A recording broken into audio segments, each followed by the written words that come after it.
I call this hearing to order. Welcome to the virtual hearing of the Committee on Foreign Relations, and Happy New Year to all. Let me first acknowledge the presence of Senator Amy Marcos. Sino pa? Senator Tol? There? Nangluloko yung Senator Tolentino, sir. Tolentino is also here with us. So I declare the presence of a quorum. This afternoon, ladies and gentlemen, we will be taking up two international agreements for the concurrence of the Senate. Number one is the Treaty on the Prohibition of Nuclear Weapons, and number two, the Convention on Temporary Admission.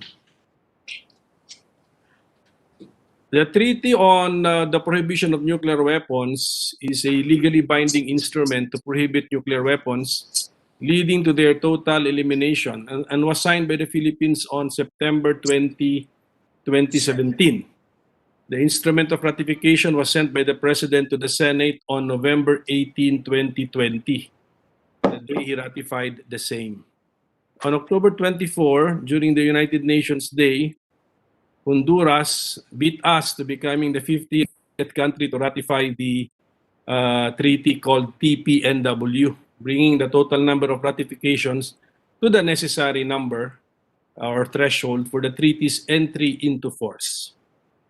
In these uncertain times, where different types of weapons are available to annihilate all of us, it is comforting to note that the TPNW is now a binding instrument that could protect the human race, other living things, and more so our environment. It includes a comprehensive set of prohibitions on participating in any nuclear weapon activities, including remediation assistance. It is also worth mentioning that the Philippines has been a party to the treaty banning nuclear weapon tests in the atmosphere, in outer space, and underwater, which was signed on August 5, 1963, and ratified by the Philippines on October 11, 1965, as well as the Treaty on the Non-Proliferation of Nuclear Weapons, signed in Washington, D.C. on July 1, 1968, and ratified by the Philippines on June 28, 1972, and other conventions on weapons of mass destruction, including bacteriological, biological, toxin, and other chemical weapons. The second international agreement, the Convention on Temporary Admission, or CTA, was signed more than 3 decades ago by the then Customs Cooperation Council, which is now the World Customs Organization in Istanbul, Turkey. The facilitation document that is used under this convention is the Carnet, or ATA Carnet, ATA Carnet, CARNET, which is an international customs and temporary export-import document. It is used to clear customs in 87 countries and territories without paying duties and import taxes on merchandise that will be re-exported within 12 months. Carnets are also known as merchandise passports or passports for goods. So our guests for today in this particular convention will tell us why the Philippines has not been a party to this convention for 30 years now, which obligates parties to grant temporary admission of goods with total conditional relief from import duties and taxes, among other things. We are happy to know that our President has finally acceded to the CTA. The instrument of accession sent for the Senate's concurrence has actually made certain reservations on 12 annexes accompanying the convention, including the rights to impose the value-added tax on the importation of goods under our domestic laws, among other things. So we would like to know this afternoon both the necessity and the economic impact of all these reservations to our country. Today we have with us our resource persons to enlighten the committee on the details of these two agreements before us. So I now call on our committee secretary to recognize all of our invited resource persons. Ms. Sup, Good afternoon, Your Honors. Yes, sir. Good afternoon, Your Honors. Good afternoon po.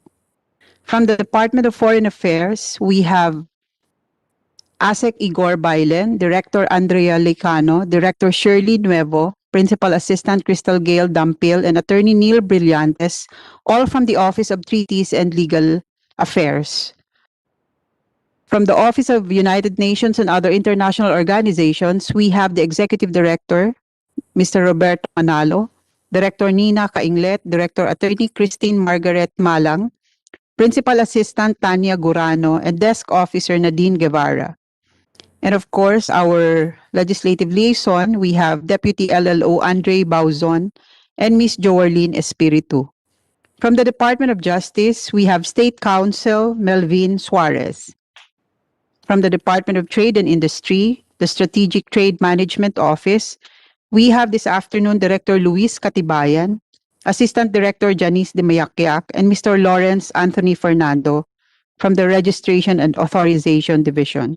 From the Department of Science and Technology, we have ASEC Leia Buendia. And from the Regulations and Standards Development section of the DOST, we also have Ms. Teresita de Jesus. From the Nuclear Security and Safeguard section, we have OIC Maria Teresa Salabit. And the DLLO, Director Lita Suerte Felipe. From the Department of National Defense, we have Attorney Raymond Senon Palmera of the Office for Legal and Legislative Affairs. From the Armed Forces of the Philippines, we have Brigadier General Fernando Felipe of the AFP Munition Control Center. We have Colonel Nasiporo M. Diaz, J5, and we have Captain Angeline Rose Alferez, Office of the Judge Advocate General. From the Philippine National Police, we have Brigadier General Adolfo Samala from Directorate for Intelligence. We have Police Brigadier General Walter Castillejos, Acting Director for Plans. And we have Police Lieutenant Colonel Johnny Capalos from the Explosive and Ordnance Unit. And of course, from the Office of the Special Envoy on Transnational Crimes, we have Ambassador Bruce Concepcion with Attorney Hazel Hoves, Mr. Jean Hesite, and Mr. Ron Timothy Borja. For the second convention, our agenda for today, we have the same people from the Department of Foreign Affairs, plus the Office of International Economic Relations, Special Assistant Joselito Chad Jacinto. And for the Department of Justice, we have State Counsel Paulito de Jesus. From the Department of Trade and Industry, we have ASEC Alan B. Hepti, Ms. Norma Serra Arpafo.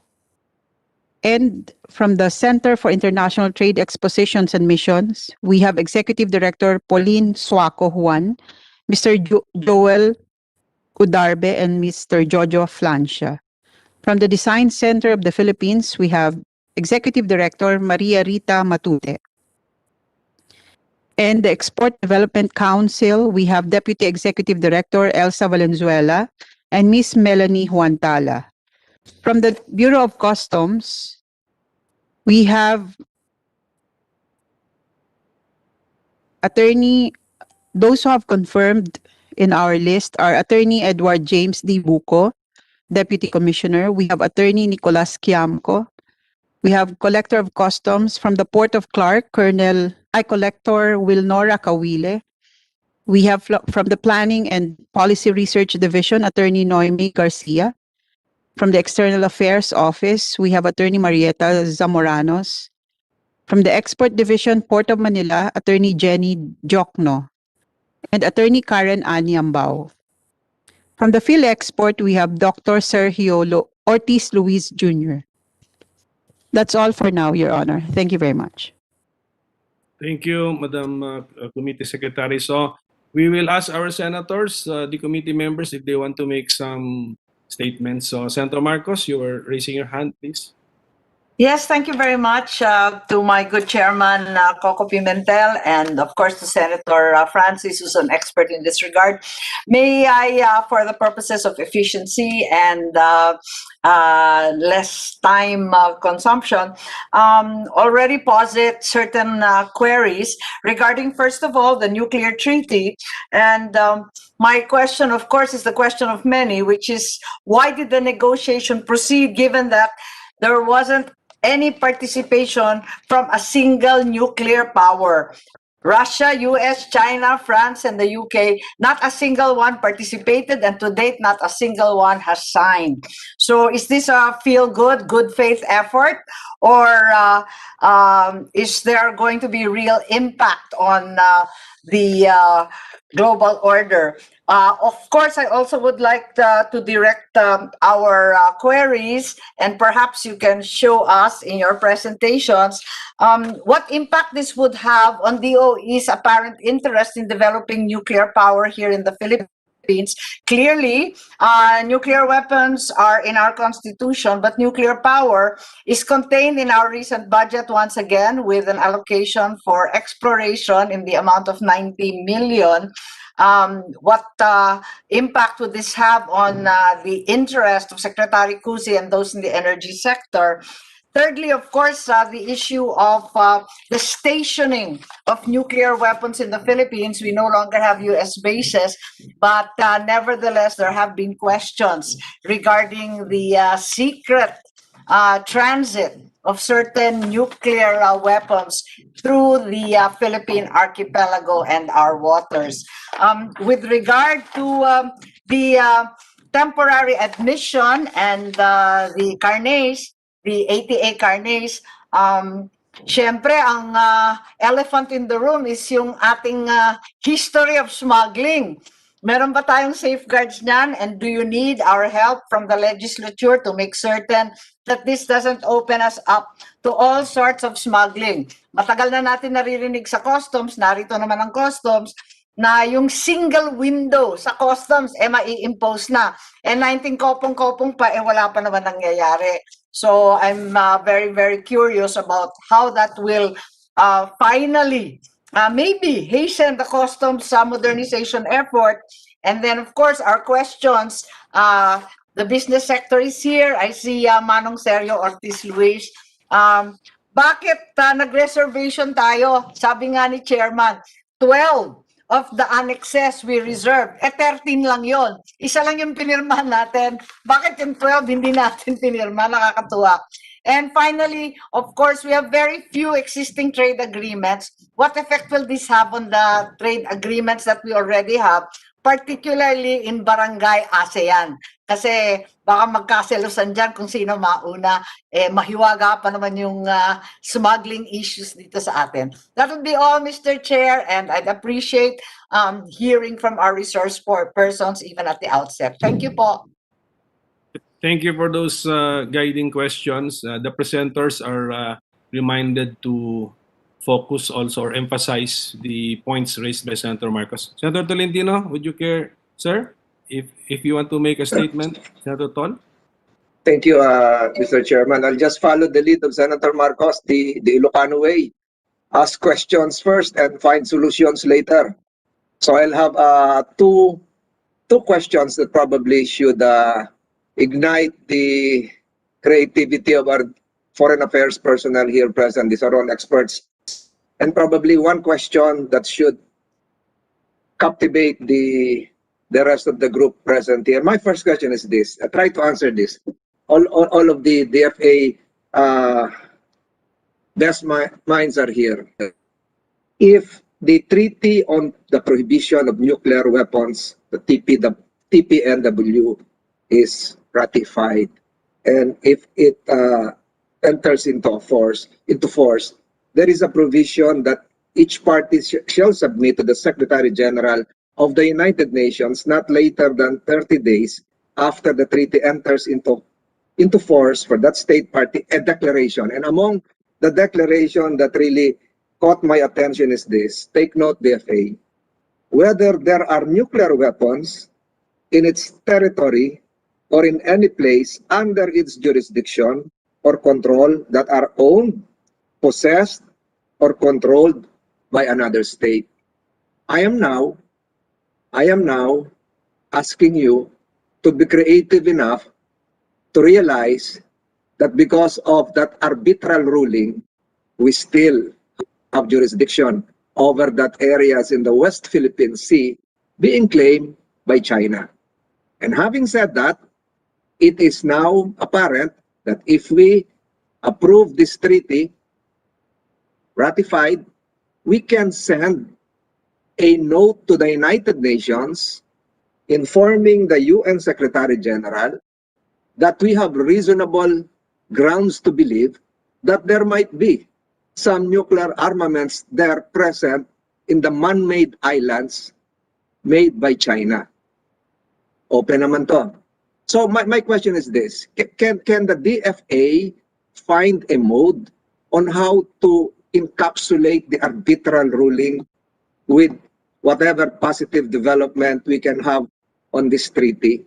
I'm setting aside the non-participation as cited by Senator Marcos of the big countries presumably having their own nuclear arsenal, China, US, Russia, among others. But what I'm saying is this, it would strengthen the position of the Philippines because we will now have an oversight on the part of the United Nations to really look into whether they can do that or not, just perhaps some notes to be filed with the UN General Assembly or what have you, to look into the possibility of the presence of nuclear weapons in an area which is supposedly under our control and our jurisdiction, and I'm referring to the West Philippine Sea. Number two, this should be a question likewise that should ignite the imagination not just of the DTI, the Bureau of Customs, for the second treaty, the Convention on the Temporary Admission, CTA, and even our good friend Sergio Ortiz Luis, as to the possibility, Mr. Chairman, of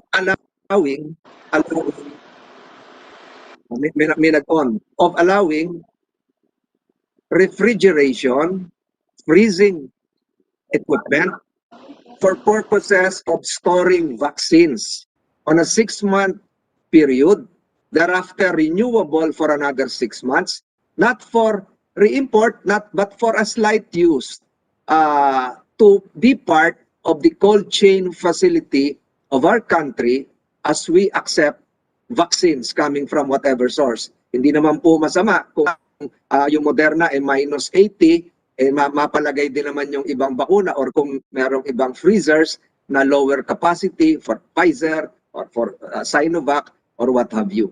Yun lamang po, Mr. Chair, and later on, I am serving notice that I'll be asking questions to the Department of Foreign Affairs relative to our relationship with Taipei. This might be not totally germane to what we are discussing, but it would crisscross the topics, Mr. Chairman. Maraming salamat po. Senator Tolentino, you want your question about Taipei answered By the DFA, sir, kasi nandito lahat yung answered DFA. in regular committee hearing, or you want it in a... This is part of the Convention on Temporary Admission. Okay, thank you. Okay, so the presenters are reminded to keep your presentation short, direct to the point, and answer the concerns of the raised by the members of the committee. So let us now start with the Treaty on the Prohibition of Nuclear Weapons, and the order of presentation would be DFA, DOST,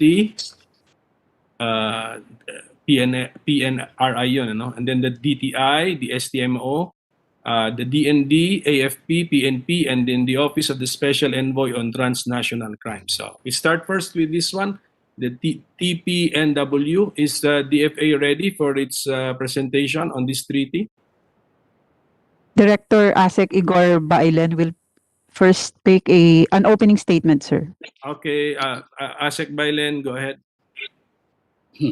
Um, thank you and good afternoon, Mr. Chair. I hope I am heard in this virtual room. Thank you so much. Uh, first of all, I extend I convey the best wishes of Secretary Locsin to this committee and to this meeting.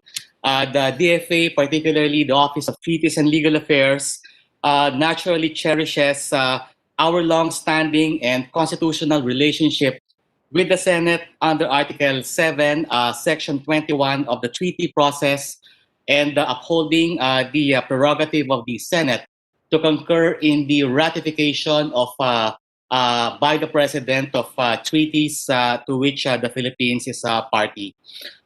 Mr. Chair and honorable members of the committee, of my colleagues in DFA are here, as Comsec Sue had said, and good afternoon as well to our colleagues in the interagency.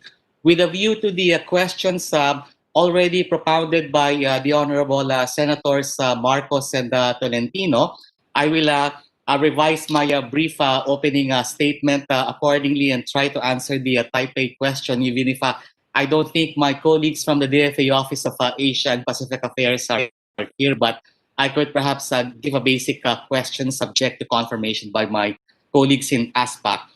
With that, Mr. Chair, I will briefly... Asek Bailen, can you limit first your statement on the treaty on the prohibition on nuclear weapons?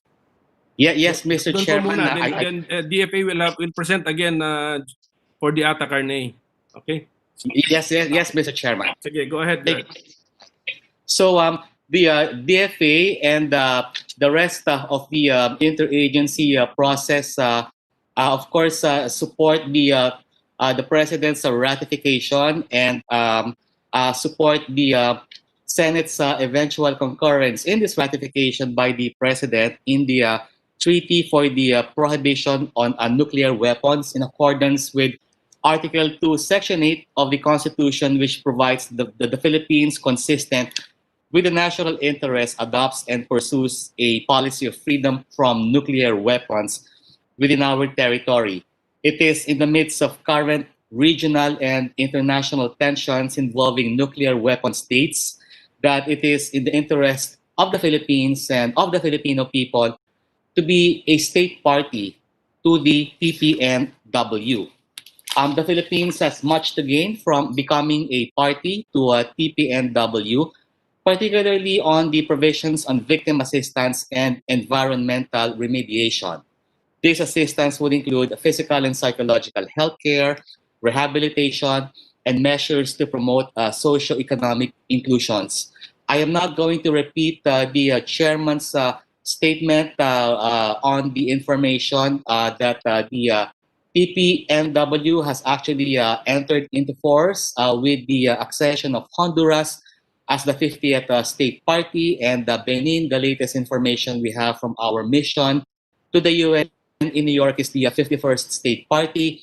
Hopefully, the Philippines can become the 52nd, 53rd state party to the TPNW.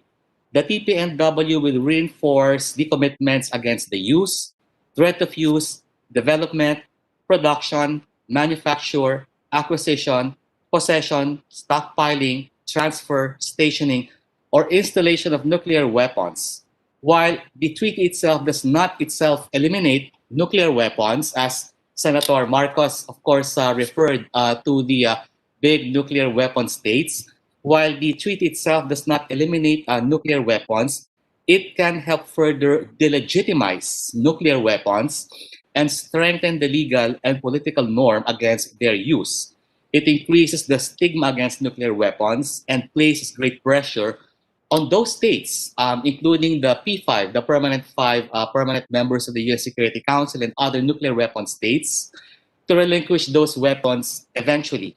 And as the chairman has said, as part of his statement, the president mentioned in his statement before the UN General Assembly last September that we call on all member states to fully implement the Nuclear Non-Proliferation Treaty, and the Chemical and the Biological Weapons Convention.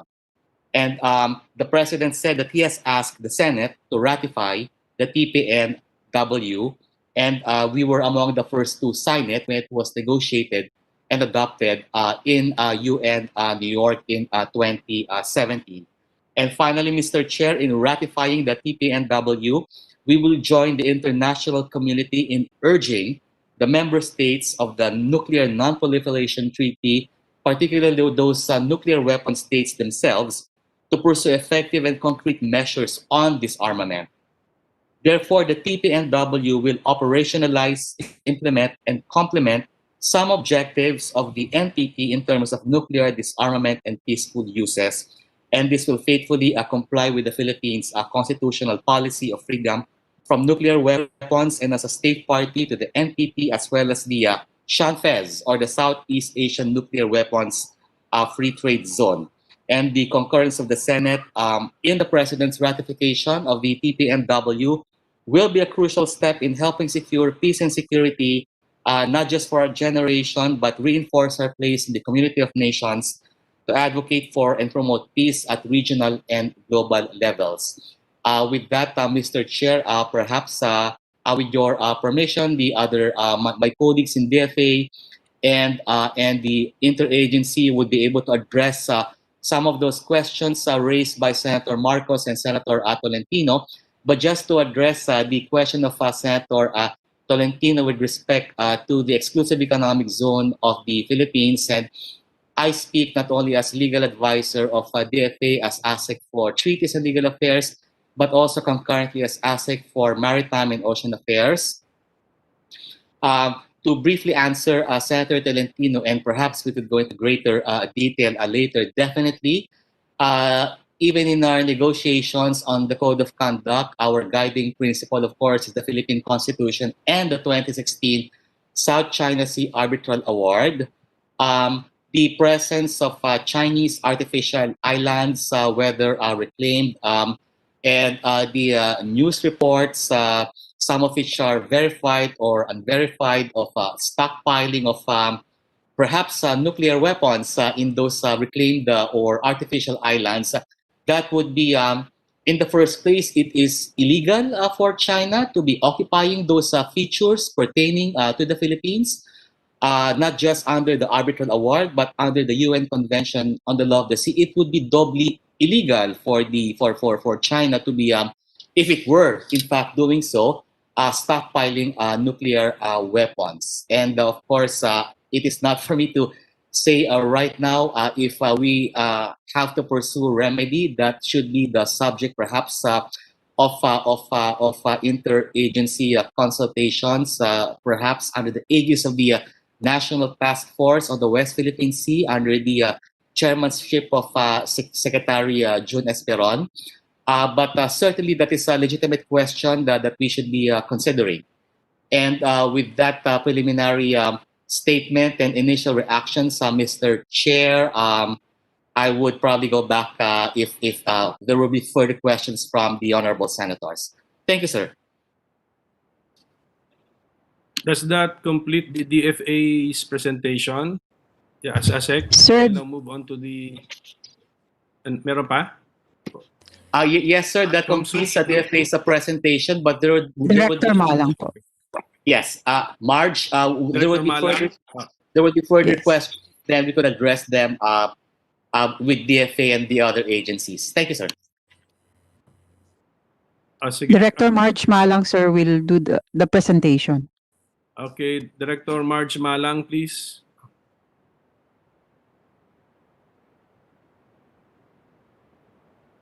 Nakamute po kayo. You're on mute, ma'am. Yeah, Sorry.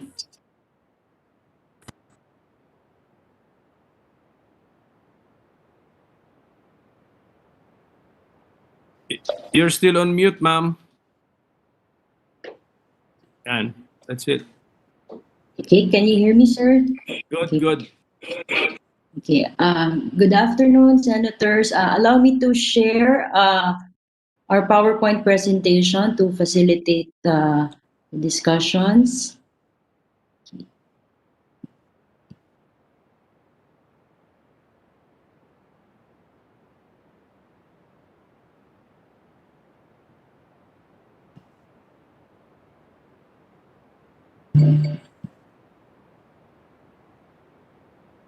Can you see the presentation po?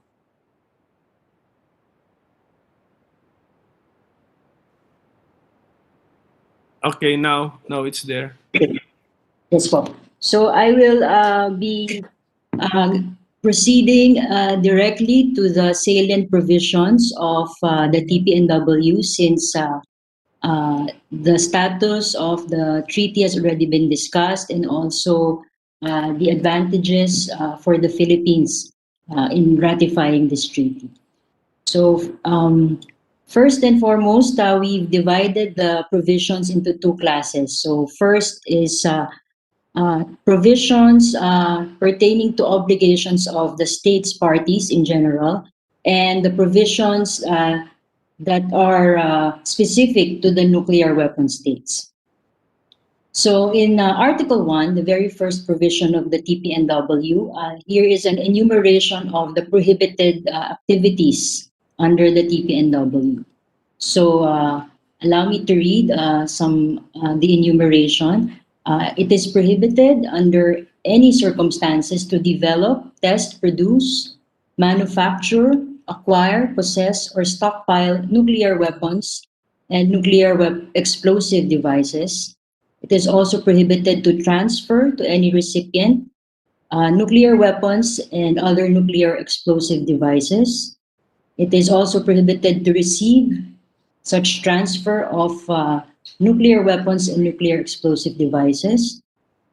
It is prohibited to use or threaten nuclear weapons, to assist, encourage, or induce in any way anyone to engage in the above enumerated prohibited acts. It is also prohibited to seek or receive assistance to engage in any of the prohibited acts. And finally, it is prohibited to allow the stationing or installation or deployment of nuclear weapons or other nuclear explosive devices in the territory or in areas under its jurisdiction. So to point out, these are the prohibited acts. And going to the question propounded by the Honorable Senator Marcos, this does not affect our current nuclear energy program. What is prohibited is the acts enumerated in Article 1, and this does not affect the inalienable right of states to pursue research and development in the peaceful uses of nuclear energy. So if we're pursuing peaceful uses of nuclear energy, this is not prohibited by the TPNW. Okay. So next is the article on victim assistance and environmental remediation. So this provision provides that state parties with respect to individuals under its jurisdiction shall provide adequate assistance, medical care, or rehabilitation and psychological support to people or individuals affected by the use of nuclear weapons. And state parties with respect to areas under their jurisdiction are to take measures towards environmental remediation of the contaminated areas.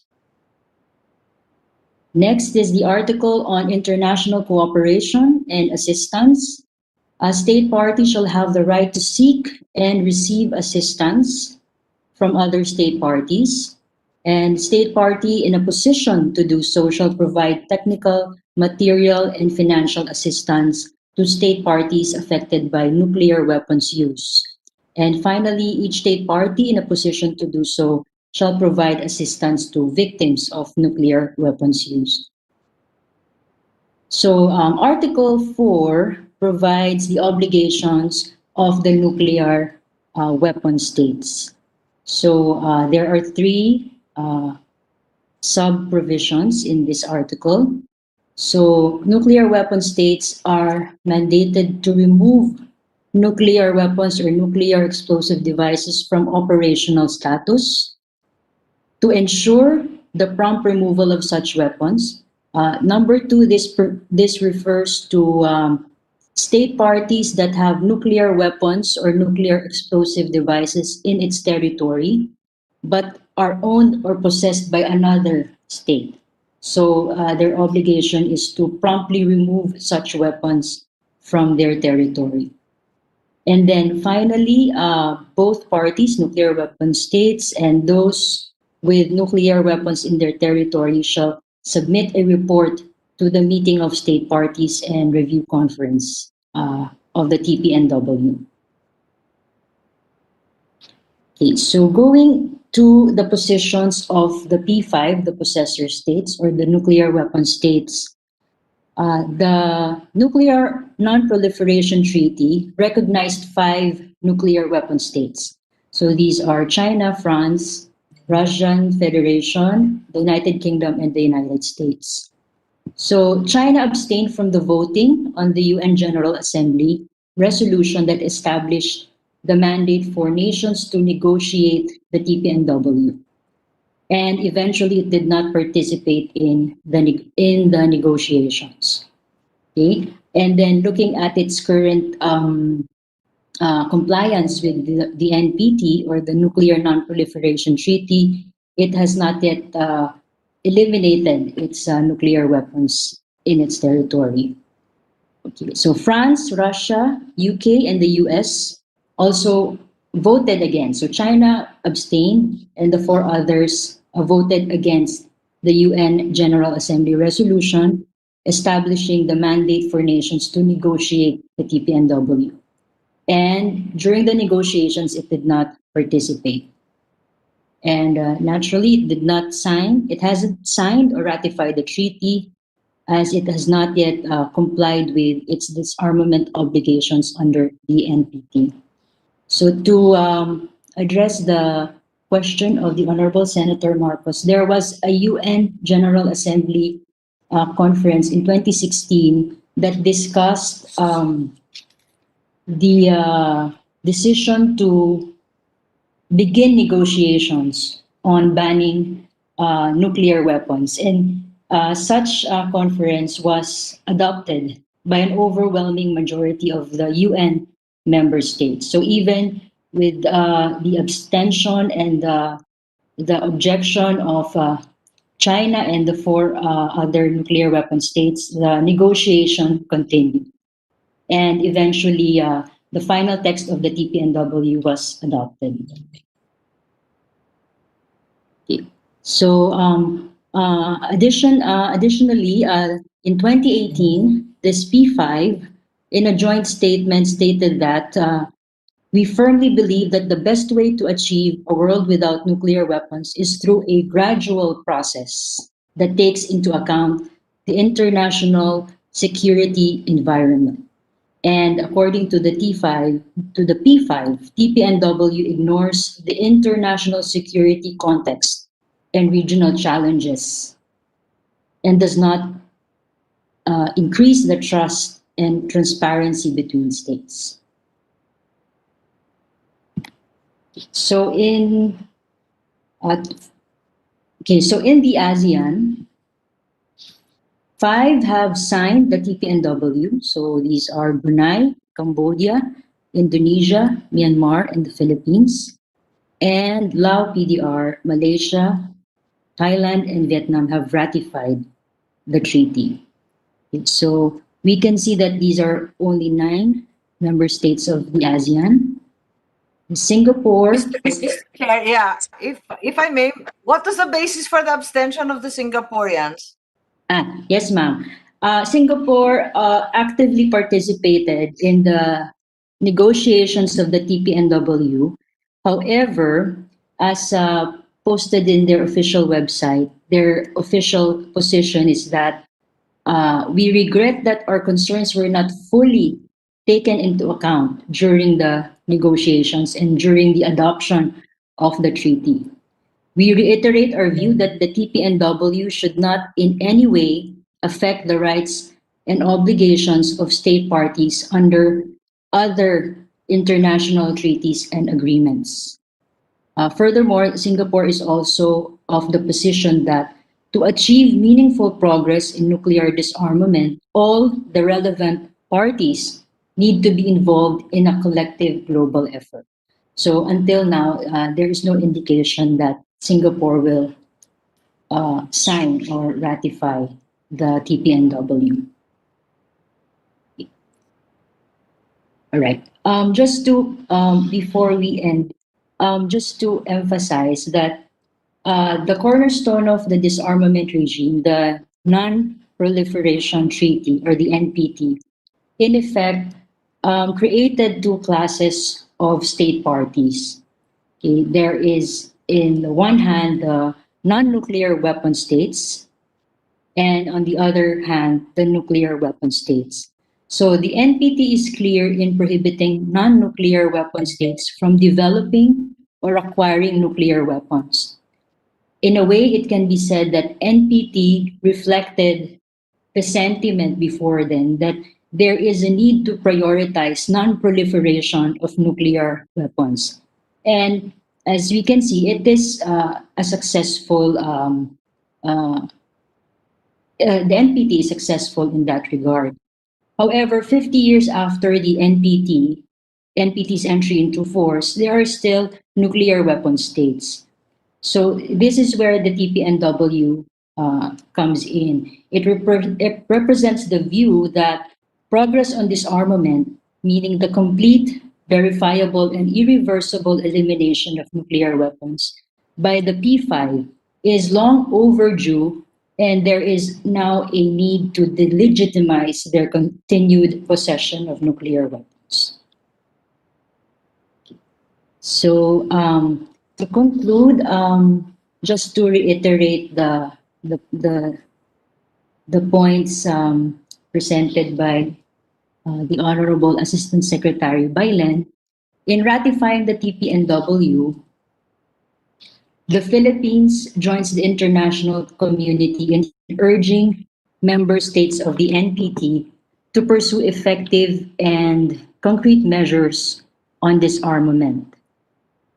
Although not binding on the P5 or the possessor states, if they do not ratify or sign the treaty, TPNW continues to contribute to the development of customary international law on the issue, and it strengthens the legal and political norms against the use of nuclear weapons. It increases the stigma against nuclear weapons use and places greater pressure on the nuclear weapon states to relinquish nuclear weapons. So with that, thank you. Director, Yes, po. just to be clear, the nuclear weapon states are not limited to the 5, no? Meron pa, di ba? More than 5 yan. Yes, sir.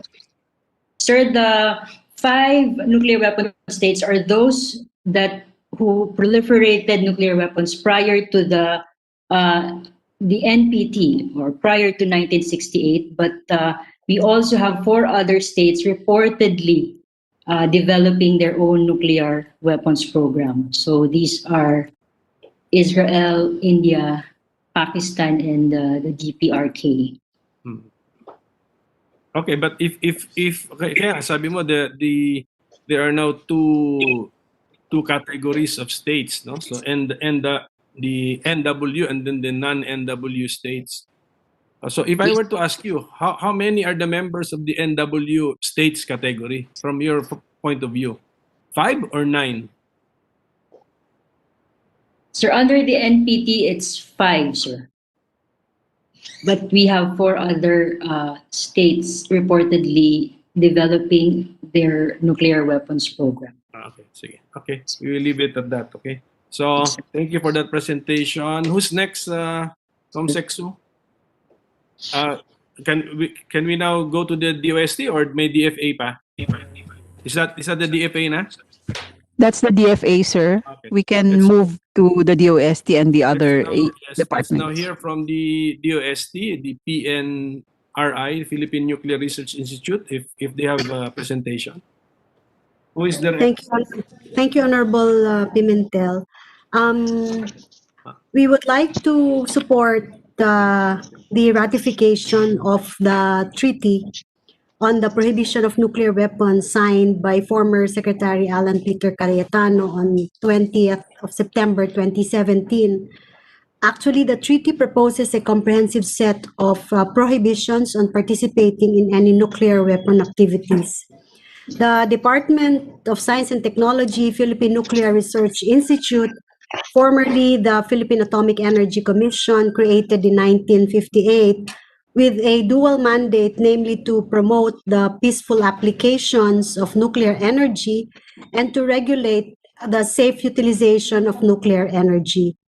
As the government agency mandated to promote the peaceful uses of nuclear energy, the DOST-PNRI is committed to share its responsibility in the prevention and the promotion of nuclear energy and prevention or suppression to any activity or undertakings to develop, test, produce, acquire, possess, stockpile, or use or threaten to use nuclear weapons on its national territory.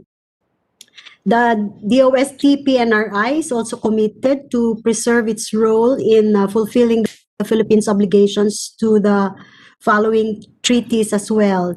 The Treaty of Non-Proliferation of Nuclear Weapons and its Comprehensive Safeguards Agreement, the Comprehensive Nuclear Test Ban Treaty, the Southeast Asian Nuclear Weapons Free Zone Treaty.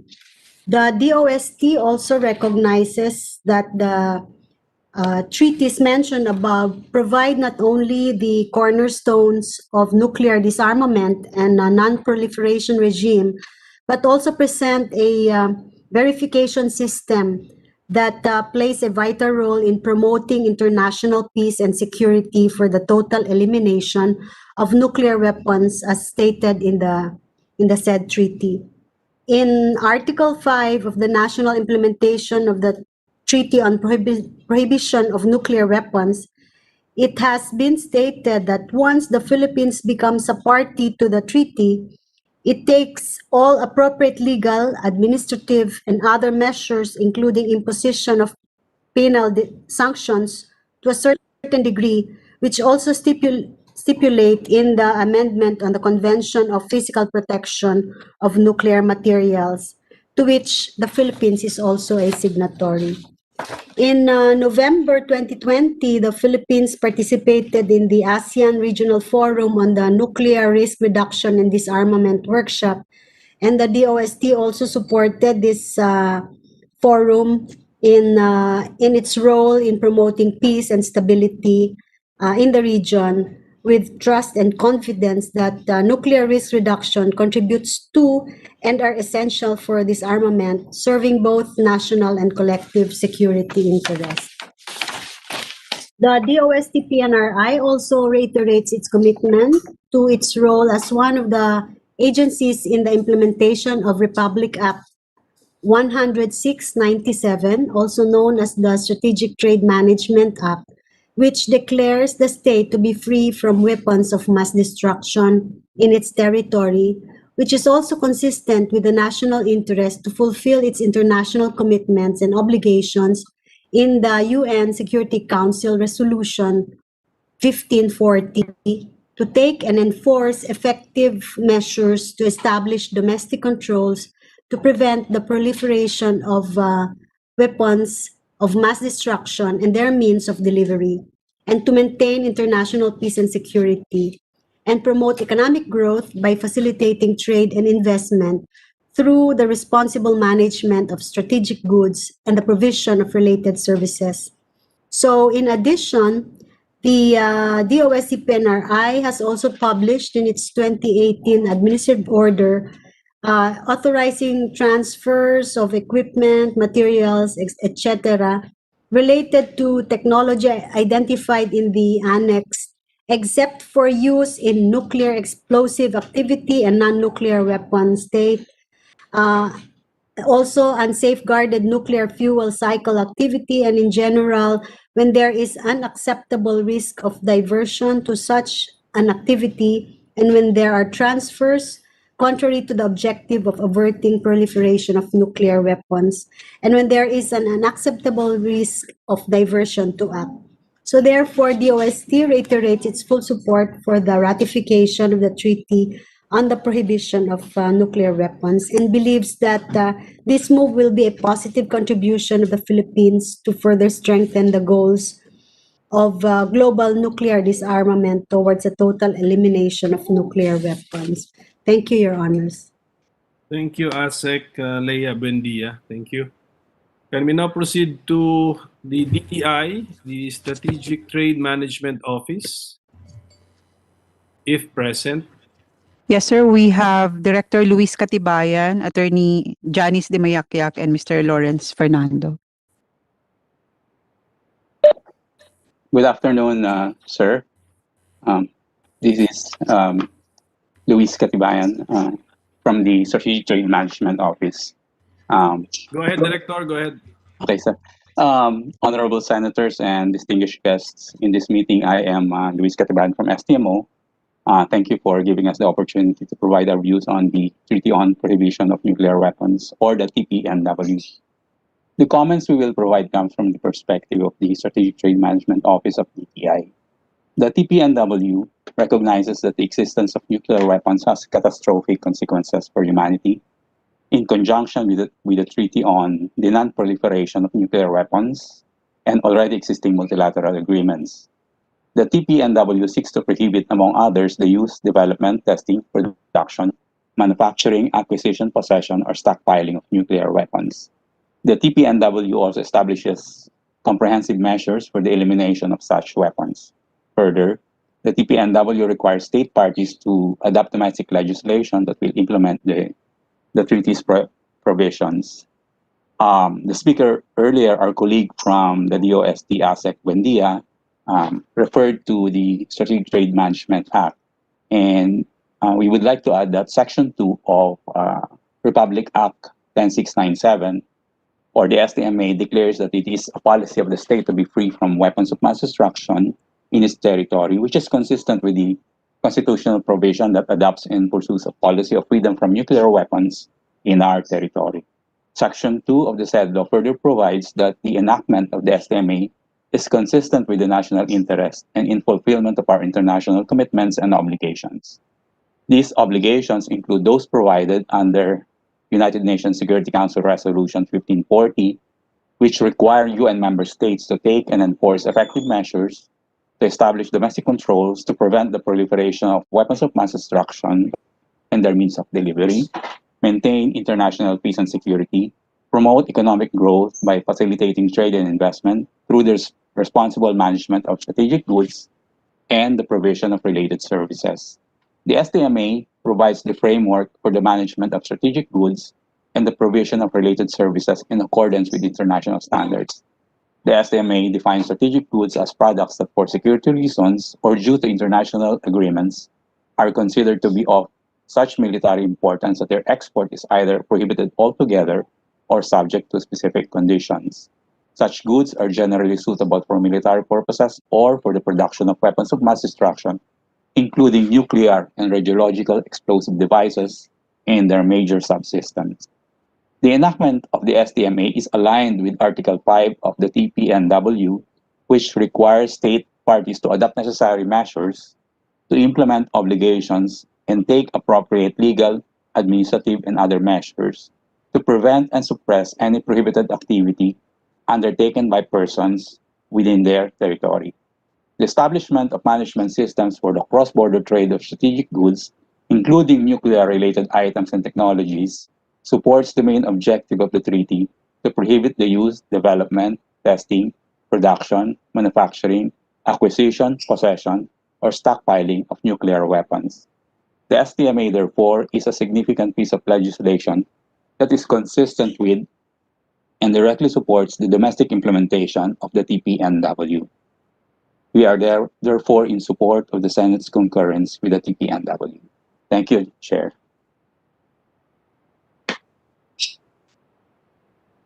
Thank you, Director.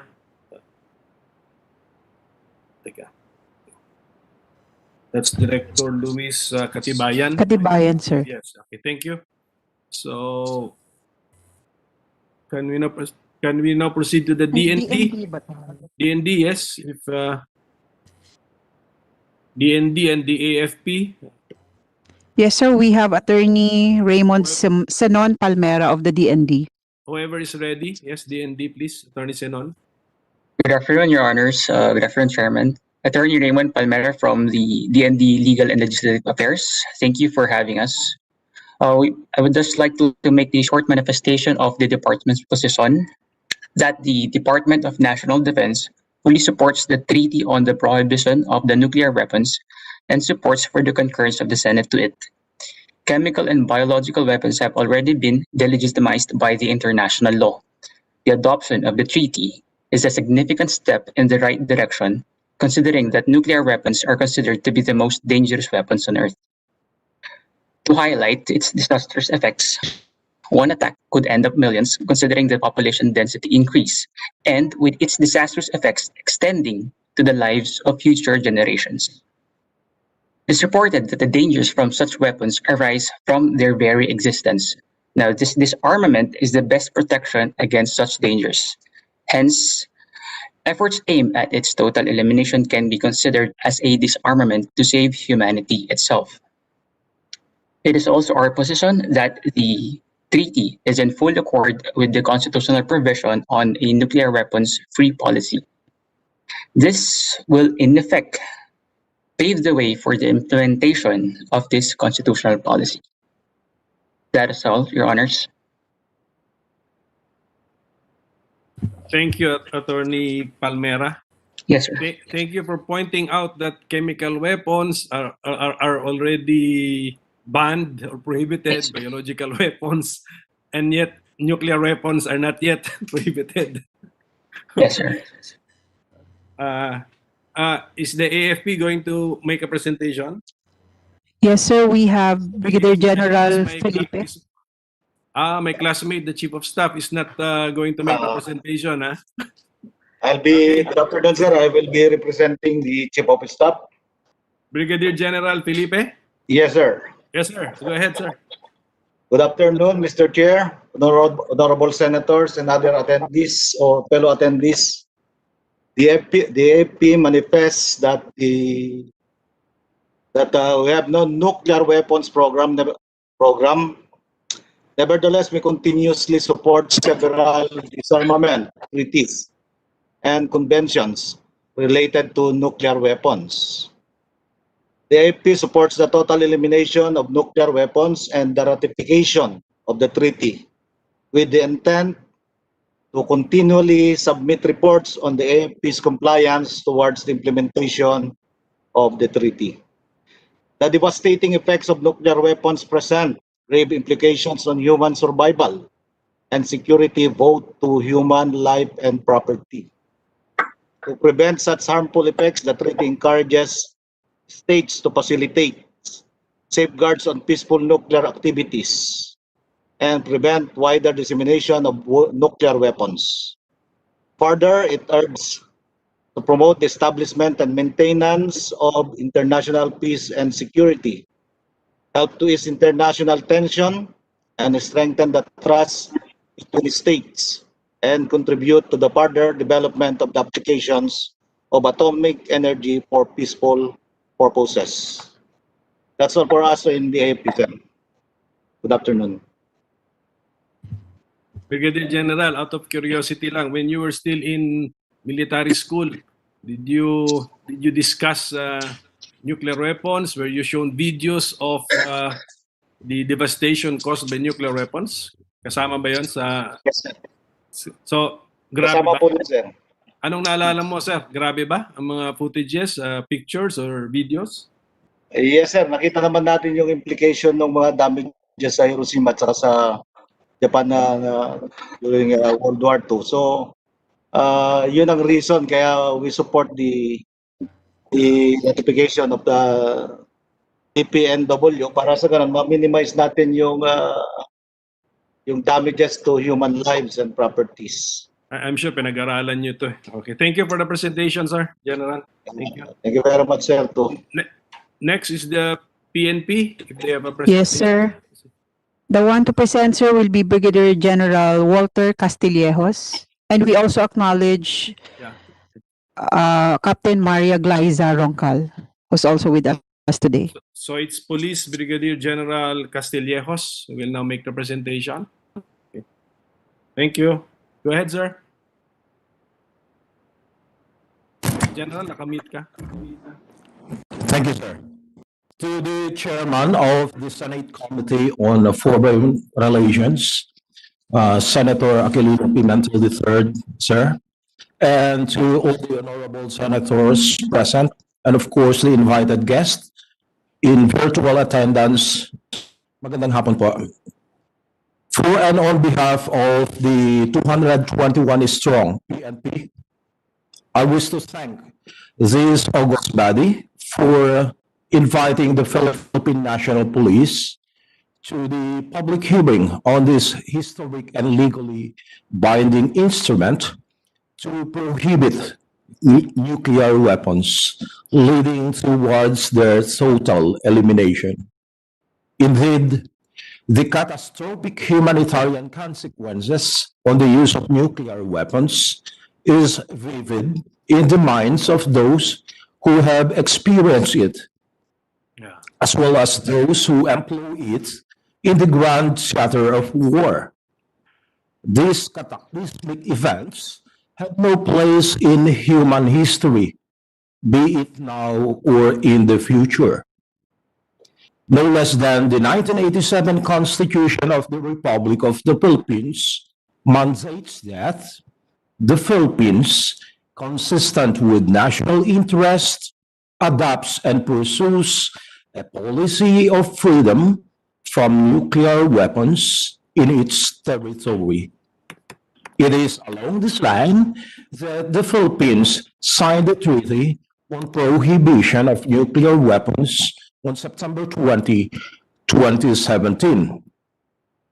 The Philippine National Police is in unison with the declaration of our beloved President, Rodrigo Roa Duterte, that there is no excuse for deaths that a nuclear war could cause, that the reckless use of chemical and biological weapons that can cause mass destruction.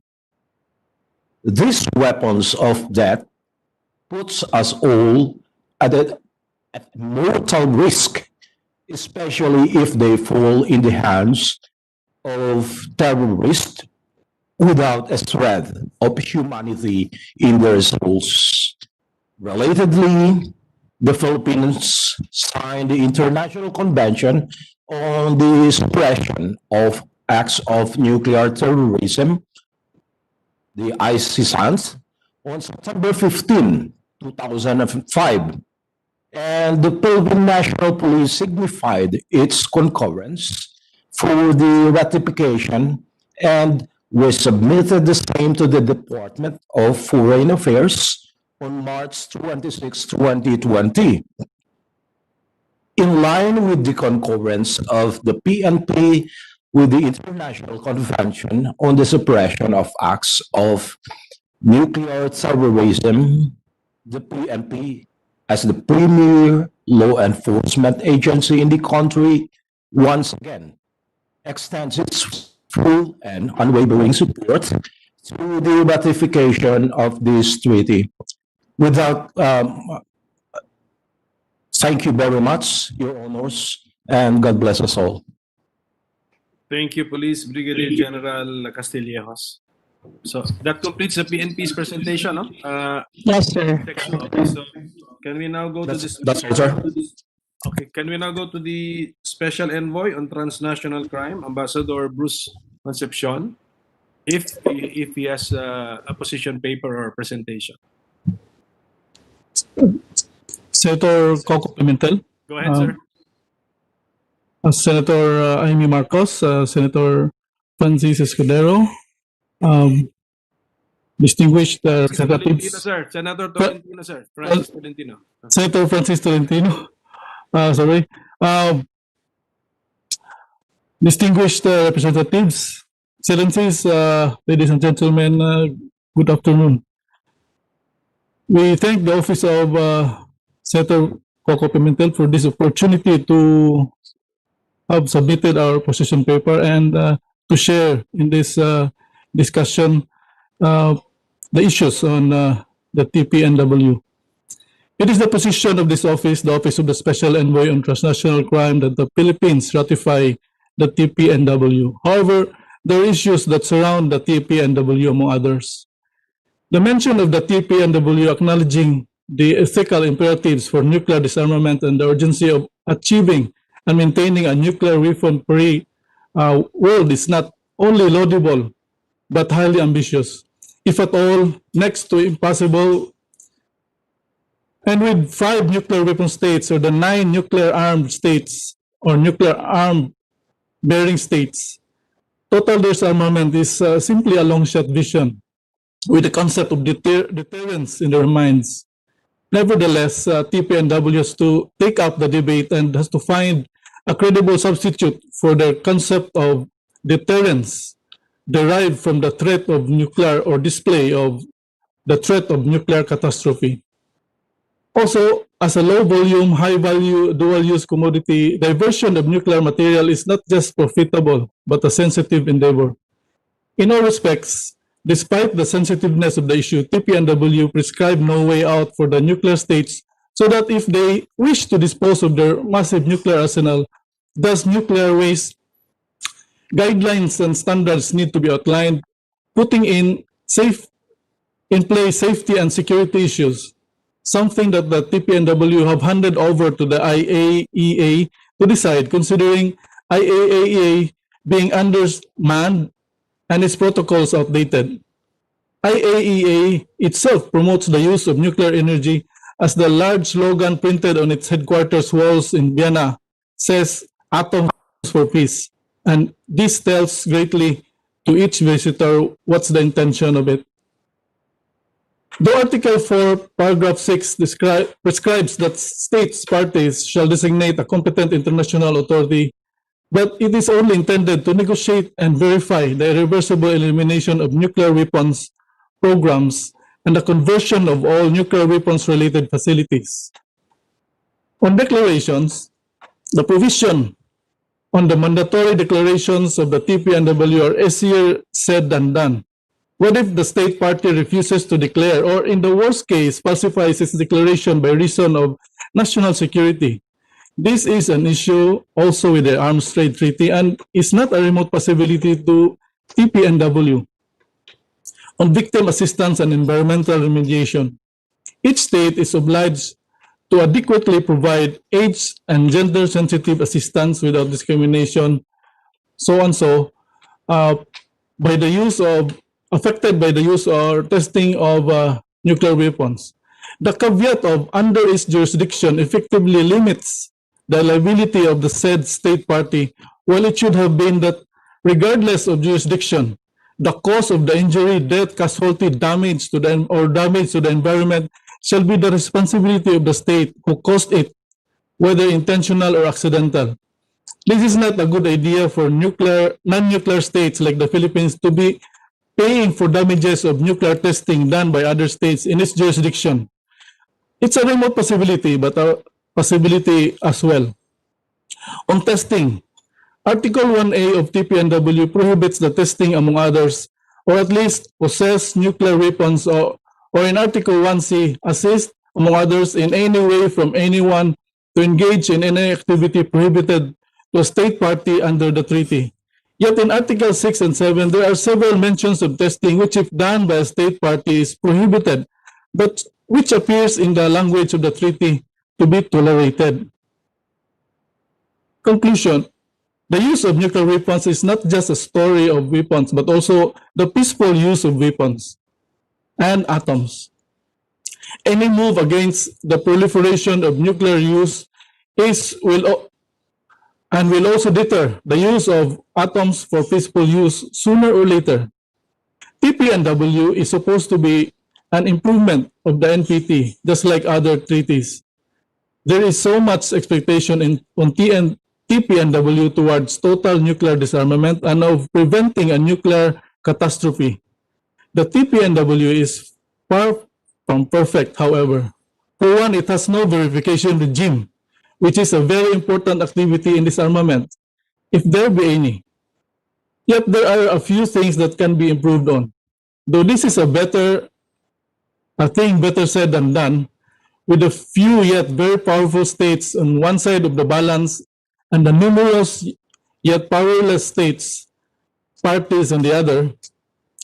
And this is a far cry from getting to be a numbers game and an appeal in the lines of saving humanity, as a strategy still needs to be crafted in order for the greater majority to turn this powerful minority into surrendering their dominance based on nuclear power.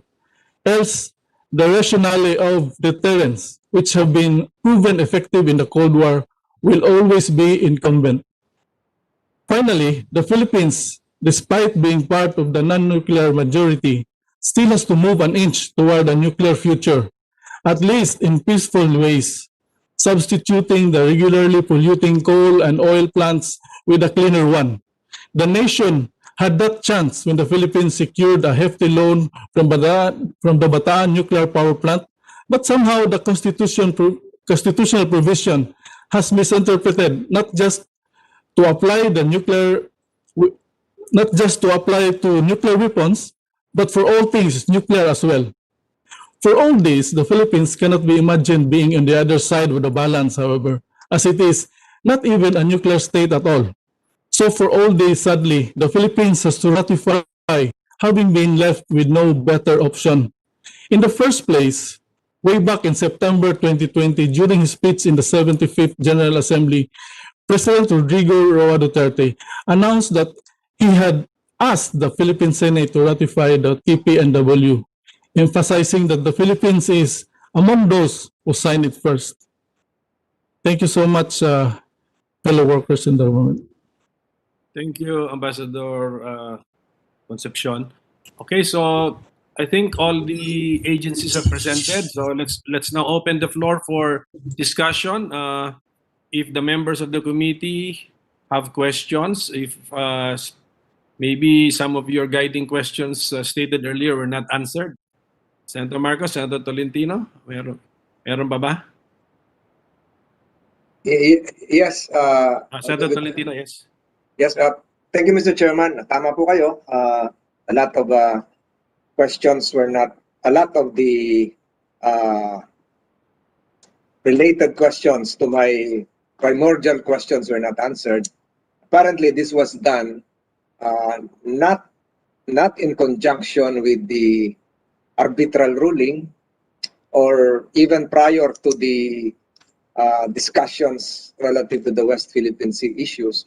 My only concern here, Mr. Chairman, while I am for it, is that this treaty is more of a treaty that will not be enforced. Cannot be enforced because of the non-participation of the 5 countries involved. So it would, with due respect, it should not be termed as non-proliferation, but it will be a treaty that will be a treaty of non-compliance, non-enforcement, and we will be relegated to discussing this as a non-problem. Paano naman po natin may enforce yung Article 4 or even point number 7? How do we inspect the artificial islands there, which is part of our jurisdiction, which is part of our territory? If there are nuclear weapons stockpiled there, who will grant us the permit?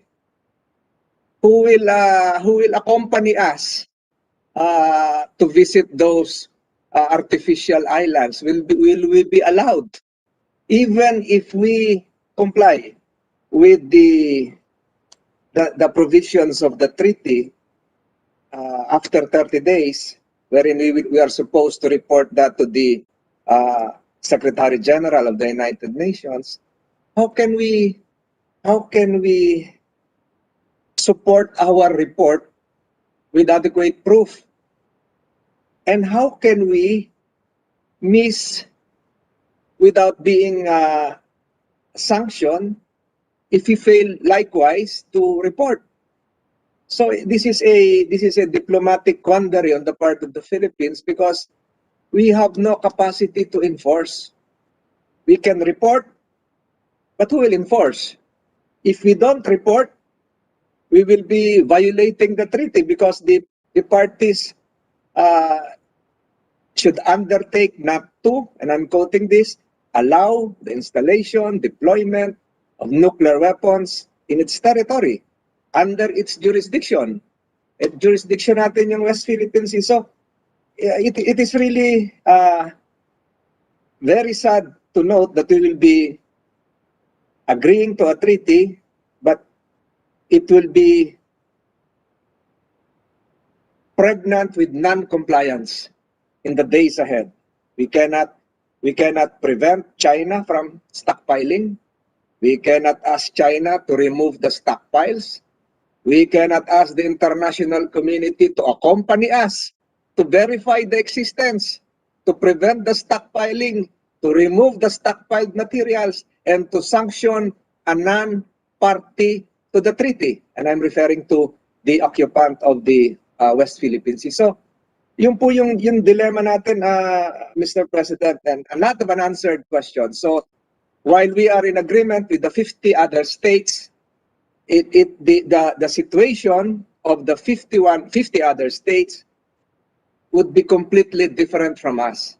Aside perhaps from, I think Indonesia was mentioned as one of those who concurred. So, if I ask the Department of Foreign Affairs, after the Senate ratifies this, what is the next step?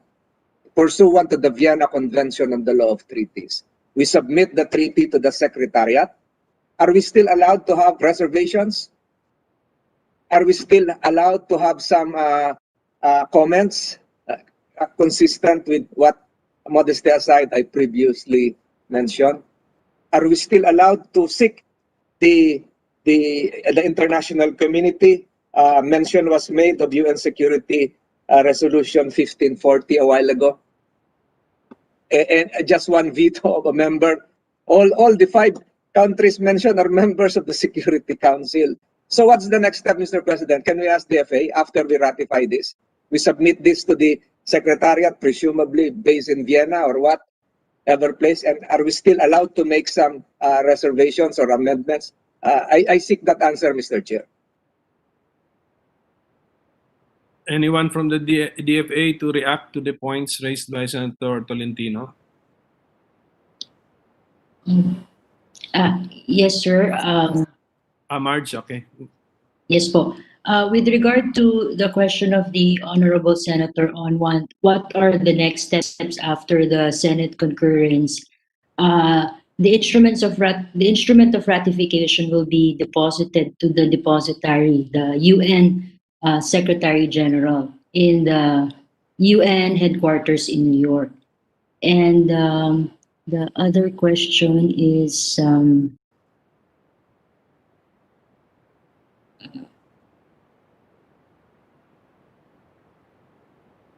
okay, about the reservation. According to the text of the treaty, reservations are not allowed. So we cannot propound our reservations to the treaty. So. Ambassador Concepcion, were you raising your hand?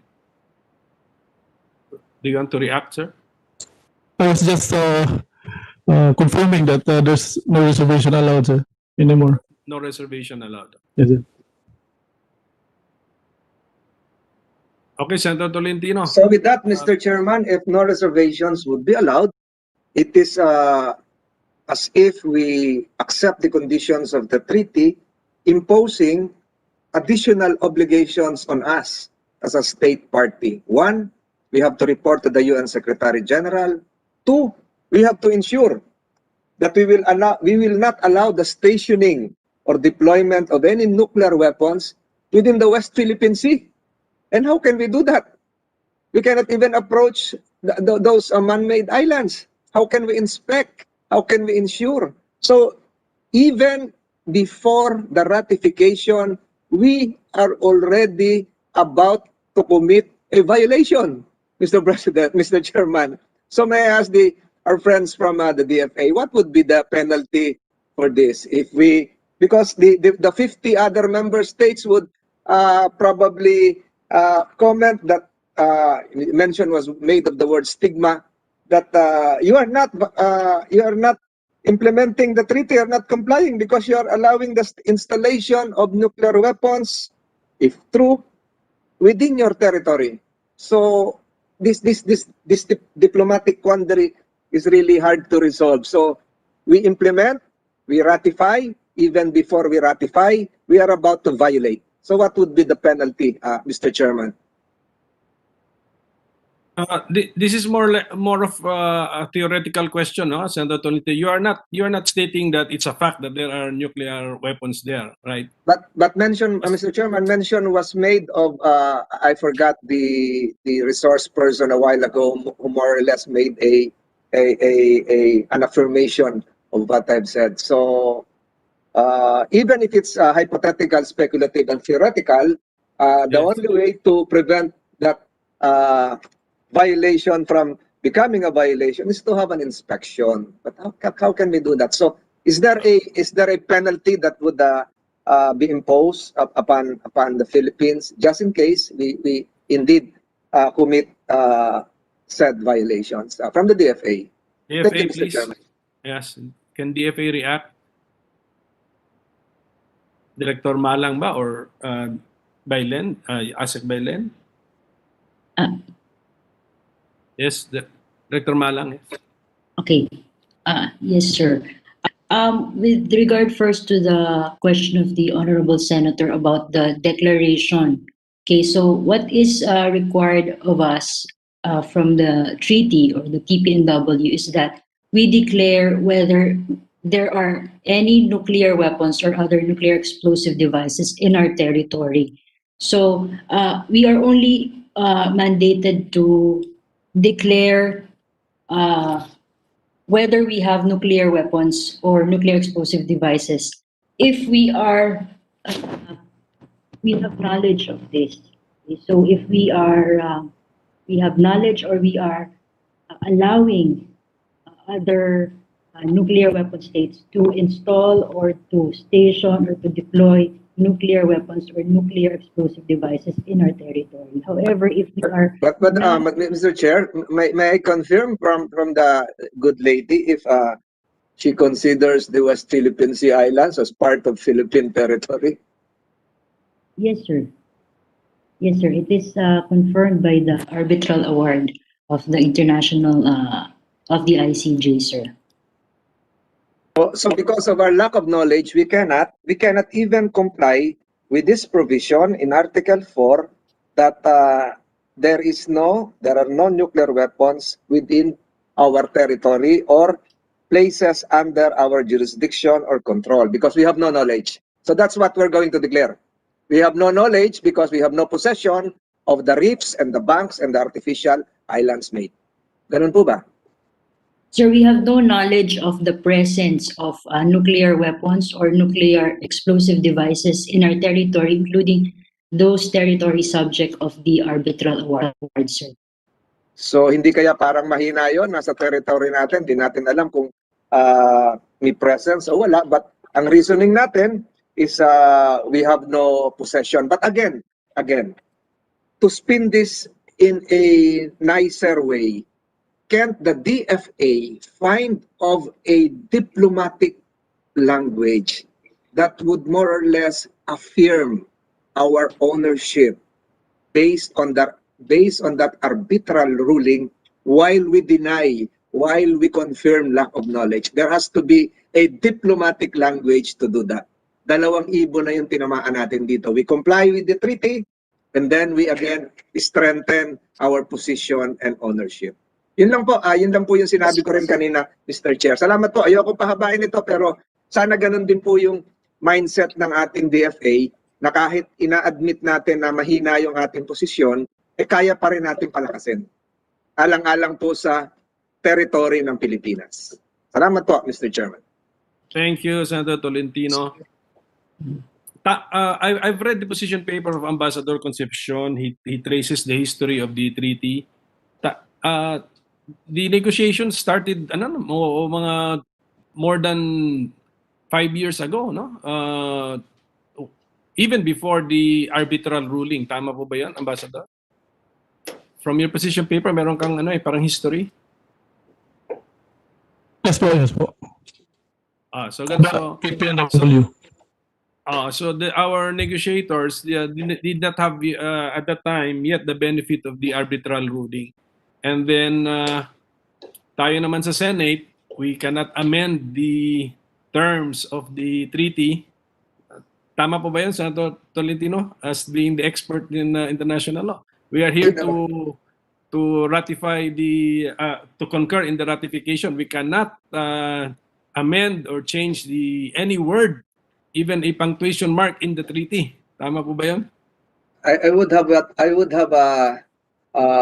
looked for ways to have us place a reservation, but apparently the treaty does not allow reservations.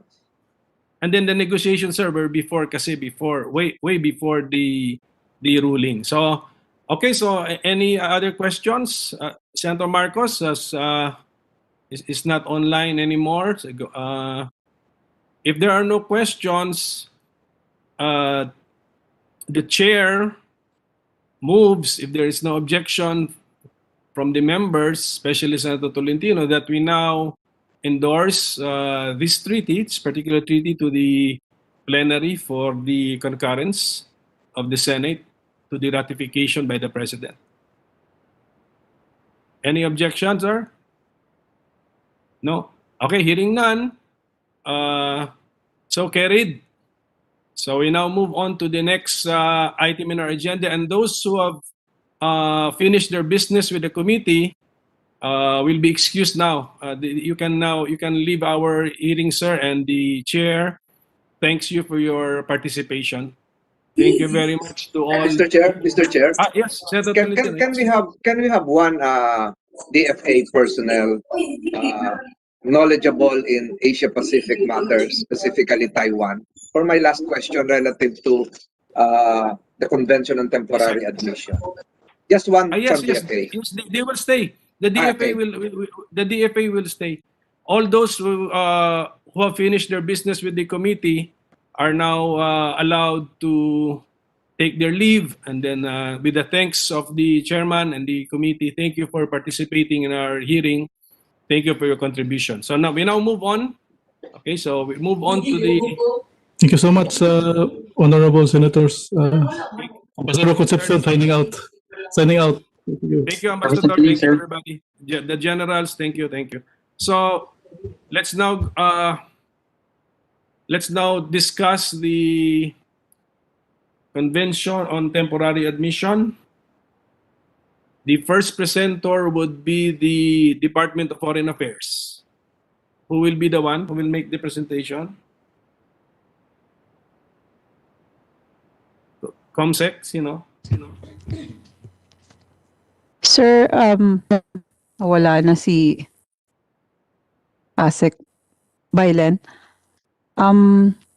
But the one to present, sir, will be Collector Wilnora Kawile of the Port of Clark from the Bureau of Customs. Sige, but Maybe we can in the proceed. In the meantime that the DOF through the BOC is making the presentation, can you call DFA to log in again, because Senator Tolentino requests their presence? May question siya.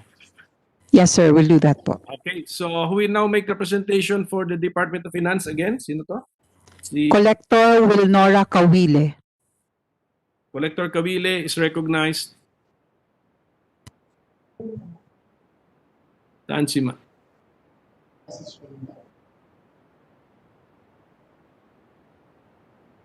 Yes, Bureau of Customs.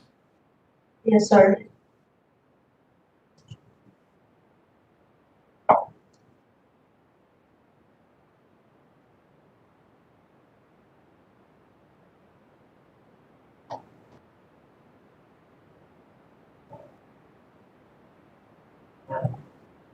Good afternoon, honorable senators, our fellow public servants, and other attendees. I will be presenting in behalf of Attorney Dodoria, who will give the presentation at the first hearing during the first meeting.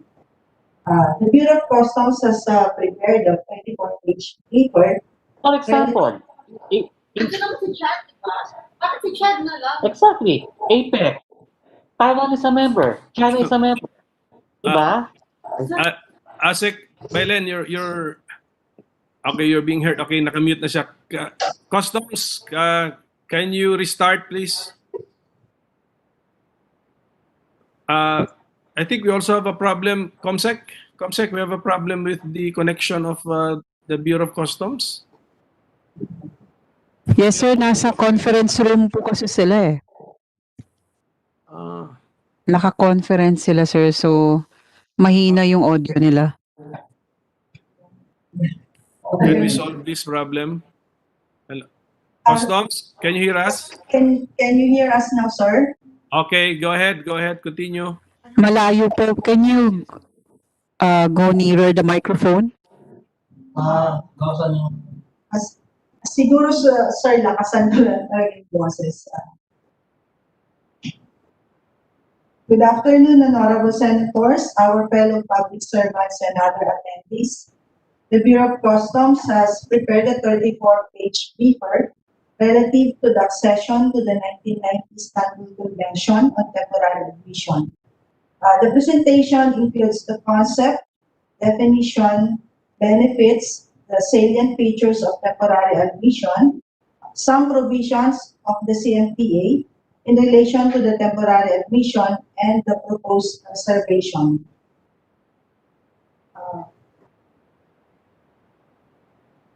We refer temporary admission as conditionally taxed and or duty exempt importation under Section 800 of the CMTA. Under this section, certain goods above 27 are exempt from the payment of import duties upon compliance with the formalities prescribed in the regulations. But prior to the enactment of the CMTA, we had the TCCP, and the conditionally taxed and or duty exempt importation was under Section 105. And under the Philippine Tariff Act of 1909, during the American occupation, this was generally labeled as free subject to express conditions. We defined temporary admission under the revised Kyoto Convention as the customs procedure under which certain goods can be brought into a customs territory conditionally relieved totally or partially from payment of import duties and taxes. Such goods must be imported for a specific purpose and must be intended for exportation within a specified period and without having undergone any change, except normal depreciation due to the use made of them. There are 4 regulations issued in relation to conditionally taxed and or duty-free importations under the CMTA. In 2020, CAO 6-2020 of conditionally taxed and or duty-exempt importations under Section 800 of the CMTA, but excluding subsections F and G was issued. And in 2019, there is CAO number 8-2019 to cover the admission, movement, and exportation of containers at the seaports.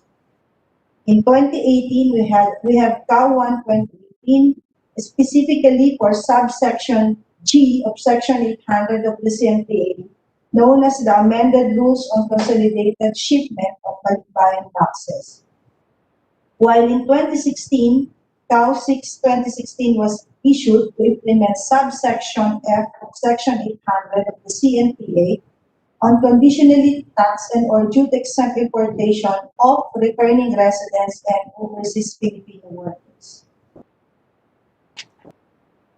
In all cases, importations are required to file goods declaration, commonly known as import entry, and must post a security equivalent to the duties and taxes to secure the payment of duties and taxes if the conditions are violated.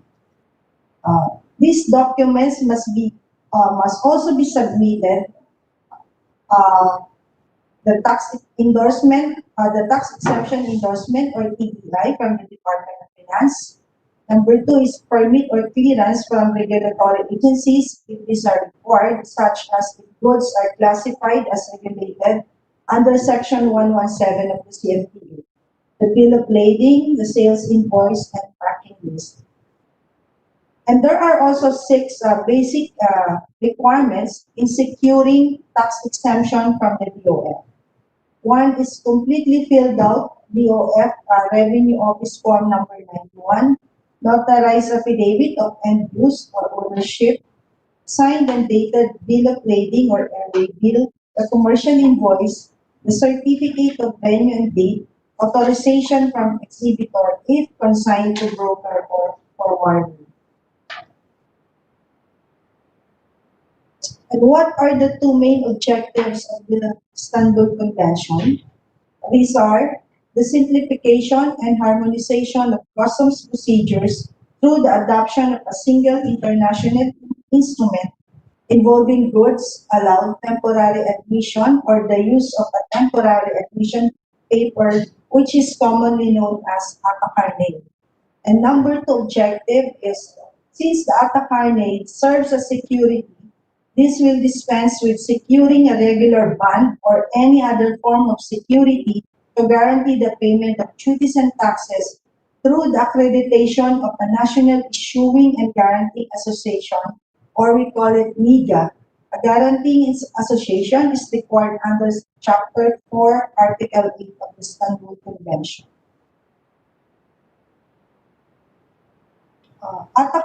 So what is ATA-CARNE? ATA-CARNE or CARNE is an international customs and temporary export-import document.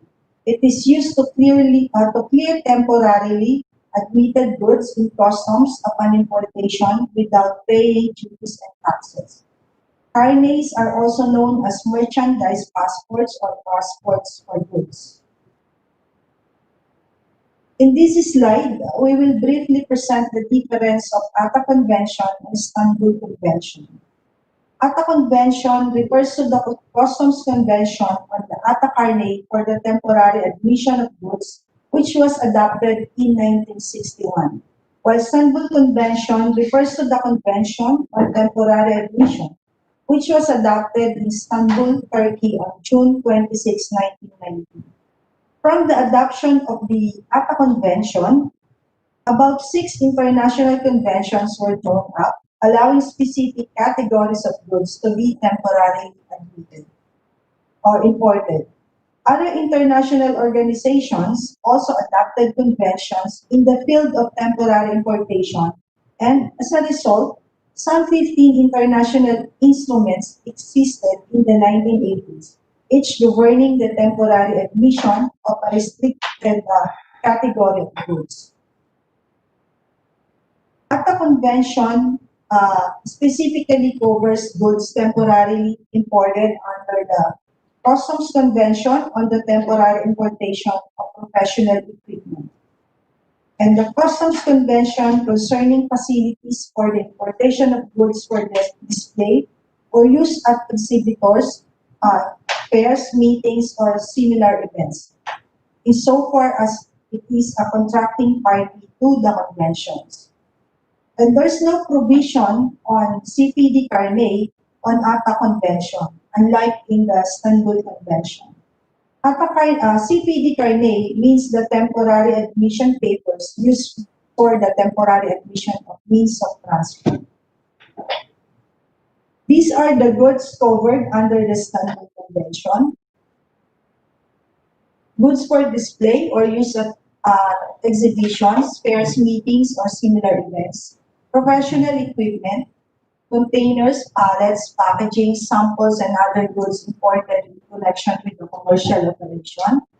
Goods imported in connection with the manufacturing operation.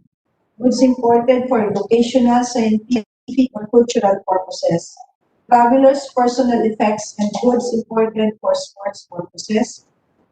Tourist publicity material, goods imported as frontier traffic, goods imported for humanitarian purposes, means of transport covered by the CPD-CARNE, animals, and goods imported with partial relief from import duties and taxes. For the next few slides, we will show the counterpart or similar provisions under the CMTA and the Istanbul Convention. The first column is for Istanbul Convention on temporary admission, while the second column is the CMTA counterpart or similar provisions.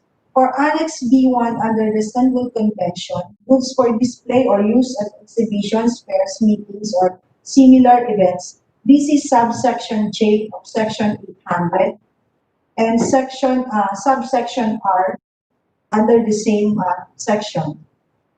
For the form of security that we require 100% of the certain duties, taxes, and other charges for section J. But for commercial samples, we categorize this into commercial and non-commercial. If the FCA value is less than 50,000 pesos, a security and an amount equivalent to the certain duties, taxes, and other charges thereon. But if the FCA value is more than 50,000, the importer has the option either to post a bond for the 50,000 less, or pay the duties and taxes for the above 50,000. For the documents required upon importation under TAW 6/2020, the tax exemption identification from BOF, the 100% surety for duties and taxes, the goods declaration or import entry, the BL or airway bill invoice, the same with section 800R for samples. For Annex B, professional equipment, this is section 800, subsection I, and subsection K for goods brought in by foreign film producers. We also require 100% of the certain duties, taxes, and other charges as security for both subsection I and K.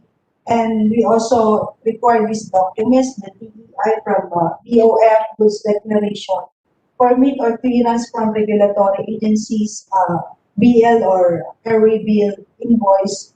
But for importations by foreign film producers, aside from the core, we also require an affidavit of foreign film producers and the certificate of identification upon entry to the Philippines.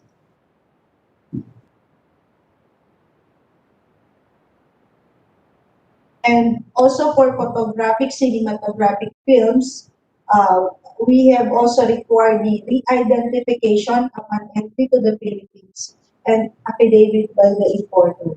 For Annex B3 of the Istanbul Convention on the containers, pallets, packaging, samples, and other goods imported in connection with commercial operation, we have subsection 10 of section 800.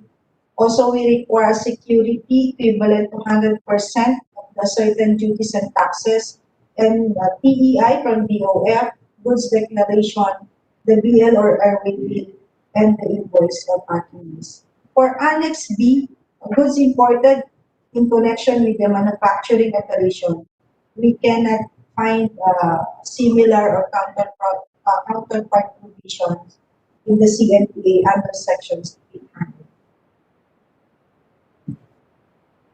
For Annex B5, goods imported for educational, scientific, or cultural purposes, we have section J, but only for technical and scientific films imported by technical, cultural, and scientific institutions, and subsection S, but only for animals and plants for scientific, experimental propagation or breeding, and for other botanical, zoological, and national defense purpose, and on subsection T on books and publications. For subsection J, we require 100% of the certain duties, taxes, and other charges as a form of security. And for section S, there's no security, but we have various or plenty of conditions. Same with books and publications. Same requirement upon importation. Still the four, the PEI, but as mentioned for the SMT, for animals and books, we do not require the 100% surety for duties and taxes. For Annex B6, travelers' personal effects and goods imported for sports purposes, the similar provision or counterpart is Section 800H for personal and household effects. There is also a requirement of 100% form of security, and then the TEI, the goods declaration, import DL or airway bill, and the invoice with packing list. For Annex B, tourist publicity material, we do not have that similar provision. Also with Annex B8, goods imported as frontier traffic. For Annex B9, goods imported for humanitarian purposes, this is Section M of Section 800. There's no security but subject to certain conditions. And Section 120 and 121 of the CLPA for the tax and duty-free importation or of relief consignments. And we have, this is covered under Joint Administrative Order number 1/2020. For Annex C, means of transport, which is covered by the CPD Carnet, we have Section 800F on vehicles of returning residents. And there is also a security of 100% of the certain duties and taxes. For Annex D, animals, this is Section I on the importation of domestic animals of returning residents. Section J on the importation of goods for exhibition. Section 800S on animals for scientific, experimental, propagation, or breeding, and for other botanical, zoological, and national defense purpose. Except for Section 800S, we require 100% of the certain duties and taxes, and the same requirement, documents requirement, except for Section 800S, as we do not require surety or security. For Annex E, goods imported with partial relief from import duties and taxes, we do not have any counterpart or similar provisions under the CLPA. This is, there are goods that are not covered under this Istanbul Convention, perishable goods or consumable items, and goods for processing or repair. For the salient features... Collector Kawili, excuse me, Collector. Yes, sir. Balikan ko po kayo. Can we cut your presentation because ASEC Bailen is here and he has a meeting with the secretary, no? Secretary Locsin. He's here now so that he can answer the question of Senator Tolentino. So, Collector Kawili, balikan kita. Yes, Your Honor. Sa salient features na tayo. Senator Tolentino, ASEC Bailen is here to answer your question. Can you state your question now, sir? Yes, this is also related to what the lady from, I think, the Bureau of Customs and the topic we have at hand, Convention on Temporary Admission. My earlier question, Mr. Chairman, was focused on the idea of again having the Department of Finance, the Bureau of Customs, and even the Department of Foreign Affairs being creative enough in utilizing this, if ever this is ratified, Convention on Temporary Admission, as we address COVID-19. The next issue after the vaccines, and which I have been stating this several months ago, sirang plaka na, is the matter of freezers, refrigeration, cold chain technology.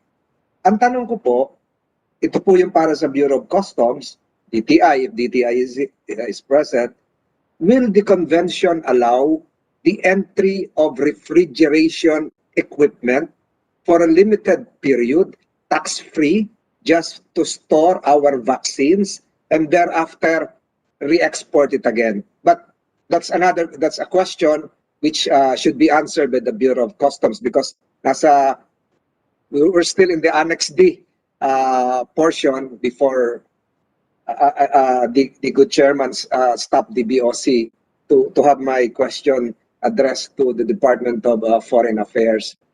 The same question: will Taiwan be allowed, or Taiwanese be allowed, Taiwan manufacturers, Taiwan corporations be allowed to bring into the country, under this Convention on Temporary Admission, CTA, refrigeration equipment for a period of 6 months, even if Taiwan is not a party to this convention, because Taiwan is very near. And I am invoking this because I will be asking this question tomorrow, Mr. Chairman, and I can be telegraphed on this, because it appears DFA is listening, and DFA will always confirm that we have a one China policy, and so we have a MECO office in Taipei. It appears that even the Interagency Task Force, IATF, for that matter, relative to COVID-19, I have a copy in my possession. The IATF, as early as May 22, 2020, last year, during the height of the pandemic, during the height of the lockdown, issued a resolution 39, which states that one of the collaborating organizations would be a Dimmune Corporation from Taiwan, a vaccine manufacturer. So if that, and now they're on the verge of having the first Taiwanese vaccine, we have entered into a collaboration through this IATF resolution. And the partner is a silent resource person there, DOST. They cannot invoke confidentiality agreement anymore. I have the IATF. With this, can Taiwan now utilize, or a Taiwan corporation utilize this Convention on Temporary Agreement, bringing in freezers here, refrigeration equipment, aside from the vaccine? Me personally, because of the proximity of Taipei, Taiwan, Taichung, it is nearer to ship vaccines from Taipei than from the other countries. That this corporation I have researched is based on Taichung, backed up by the National Taiwan University and the Japanese government. So will they be allowed under this new convention? And DFA, my final question before you leave: how will this affect our one China policy? Is it exempt? Because we're dealing with a global pandemic. We're not just dealing with your normal diplomatic relations. This is a global pandemic. We're seeking the cure. We're seeking the vaccine. We're seeking the refrigeration, which can be answered by this new convention. How do you answer that, sir? My final question. Bago ka umalis. Okay, Asek Bailen, please.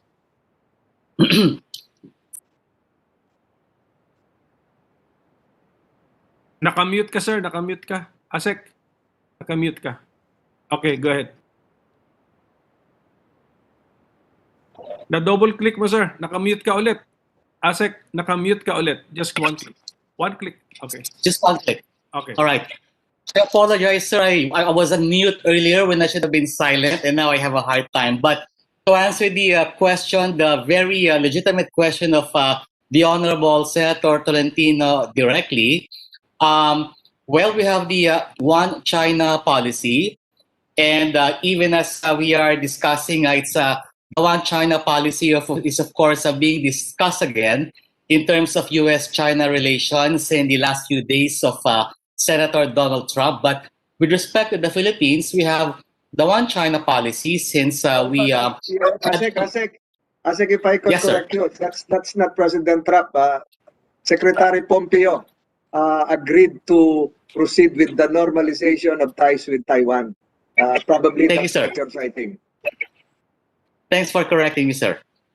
So for the One China policy that the Philippines has adhered to ever since opening diplomatic relations with Beijing in 1976. And perhaps my colleagues in the Asia Pacific office here in DFA will correct me later in case I am wrong. But to my mind, that refers to policy, political relationship. In China, we have the one China policy between the Philippines and China as the same bilateral relationship between China and other bilateral partners, including the US. But China also has what you will know as one country, two systems with respect to Macau, with respect to Hong Kong, while they do not have the same political governance structure, economic structure as the rest of the mainland. They are part of one China, even if they have a different economic system. With respect to this particular convention that you asked, Taiwan also is a member economy, for example, of the Asia Pacific Economic Cooperation. And China is also a member of those organizations where the stress is not on political relationships, but on economic relationships, such as APEC. So the One China policy will not prevent the Philippines from having an economic relationship with Taipei, as we do now through MECO in Taipei or through TECO here in Manila. And the One China policy will not be a bar to pursuing that economic relationship with Taipei, with Taiwan, which the One China policy allows. More so now in this age of the pandemic, where we need help with other countries, not just China in terms of the Sinovac vaccine, but also in terms of our obtaining vaccine from Taiwan. And some of the members here, I think Asekale Buendia from the OST, they're also part of the work with the vaccine czar, Secretary Carlito Galvez. I think will confirm that that should not be a problem. The One China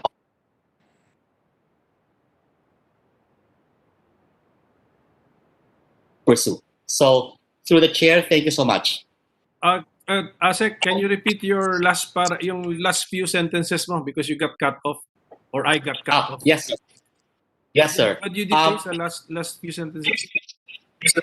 In my legal opinion, as legal advisor of DFA, the One China policy is not a bar to pursuing an economic relationship with Taiwan, as we in fact enjoy with Taiwan as an economic unit. And more so now as we pursue our pandemic response, possibly to get a vaccine from Taiwan. And perhaps the other members of the IATF, I think Asekle Buendia is here, will affirm that. Senator Tolentino? Just one last point. The good ASEC failed to answer. Will this convention on temporary admission be applicable to Taiwanese corporations, Taiwan residents, or even the Taiwanese government when they export COVID-related materials, medical devices to the Philippines, including freezers? Will this apply even if they're not a signatory to this, because they're not recognized as a member of the United Nations, I suppose? Through the chairman, yes, Your Honor. Taiwan is not currently a member of the Istanbul Convention, but I understand it has some bilateral engagements on ATA with other countries. So this particular convention would not be applicable to Taiwan, but I think we would eventually, as soon as possible, I think, be able to find creative legal solutions to support the proposal that you have, and that is to ingress products, refrigerators from Taiwan, and even vaccines, so that we would be able to address our national response to the pandemic. So with or without this particular ATA convention, I think your proposal can be done. Thank you, Mr. Chair. Thank you, Mr. Chair. So we I can just hope the good ASEC will attend the hearing tomorrow. Kasi yung nandun, I'm sorry, hindi niya nasasagot na, Mr. Chairman. Are you referring to si ASEC Bailen? You want ASEC Bailen tomorrow? In the Sana po kasi sa Committee of the Whole hearing for the COVID-19 preparations, there is a with all due respect, there is a DFA representative which would always invoke the confidentiality agreement. So ASEC Bailen has been summoned to attend the hearing tomorrow. Just ask the permission of the secretary, sir. Okay na yan. Ask the permission. Yes, sir. Thank you, Mr. Chairman. I will confirm that, sir. Thank you. Okay, so you can leave us, ASEC. Okay, thank you very much for your Thank time. you, sir. I'll convey your regards to Secretary Locsin. Thank you, sir. Thank you. I'll see him now. Okay, can we continue now with the presentation of Collector Kawili of the Customs? Nasa salient features po tayo. Next stop. Thank you, ma'am. Go ahead. Thank you, Your Honor. For the salient provision, features of the ATACARNE, this will serve as the entry declaration or the goods declaration because it is a single document of goods that will pass through several customs administrations. This will be used both as import and export document. There is a 1-year validity from date of issuance. Duties and taxes due or guaranteed. Articles listed on an ATACARNE can be imported to and exported from any of the member countries as needed during the 1-year life of the carnet. It eliminates temporary import bans. So long as the goods are exported within the allotted time frame, no duties and taxes are due. And failure to export all goods listed on the carnet results in the need to pay the applicable duties and taxes. For the next slide, the benefits of ATACARNE. There's no need to lodge regular customs goods declaration. No need to post a cash bond or other security for the goods upon arrival because of the guarantee issued by the National Issuing Guarantee Association appointed by the Bureau of Customs. There's no need to go to Department of Finance to secure the TPI. No need to submit voluminous documents to customs. More competitive, especially during the post-pandemic period. At par with other signatories to the convention, faster flow of product innovations, and sign of mature business climate. For the benefits to customs, there will be less paperwork, less hassle and optimized assignment of personnel, faster processing and release of the goods, reduces administrative expenses, no loss of revenue, make customs with trade facility, eliminates recurrence of complaints from foreign travelers for rejecting other goods. For the next few slides, slide number 23 to 27, show the list of the 94 countries that are signatories to any of the two conventions, the ATA Convention and Istanbul Convention. Please, next slide. I will not go through it because there are 94. So we will just show you. But Philippines is not listed here. Next. Next.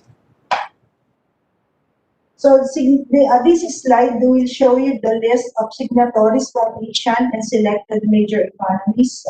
For the Asian, we have Indonesia, Malaysia, Singapore, Thailand, and Vietnam. And only Thailand, signatory to both convention, for the ATA Convention and Istanbul Convention. Other major economies, Australia, Canada, China, European Union, Japan, New Zealand, South Korea, and the US. Although Vietnam is just new, the ratification was in 2019.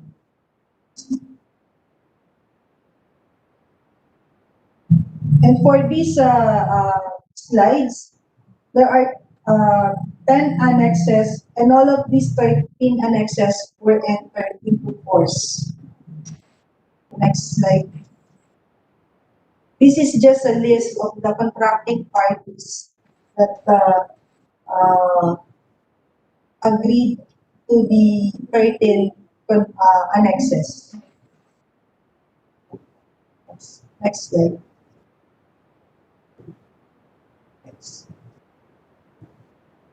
For the next few slides are the reservations proposed by the DOF to the annexes in the Istanbul Convention. For Annex A, there is no reservation, but for Annex B, there are reservations proposed by DOF on Annex B1 to B9 on the limit, the exemption to VAT only, to the VAT to those provided in relation to Section 107 and Section 109 of the NIRC. Next. This one is for Annex B.5, B6, B7, and B9. If we can see, it's the exemption is under Section 109. We all it says here that we also reserve our rights to limit exemptions to the VAT only to those provided under Section 109 of the NRIC. Next slide. For Annex C, the reservation is also for Section 109 of the NIRC. Same with Annex D on animals, but it's still Section 109, but subsection D of the NIRC. Next. Here,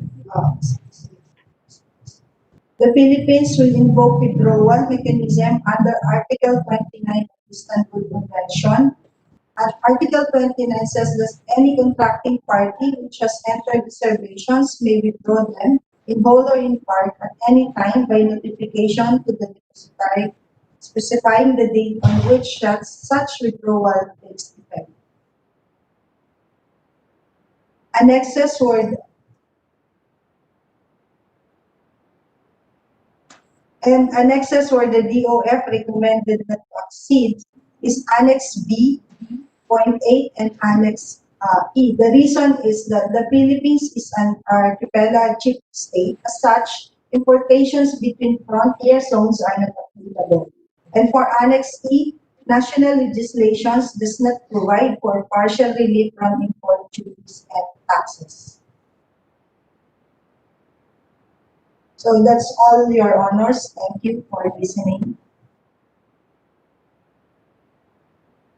Thank you, Collector, for the presentation. Does that end the customs presentation? Yes, Your Honor.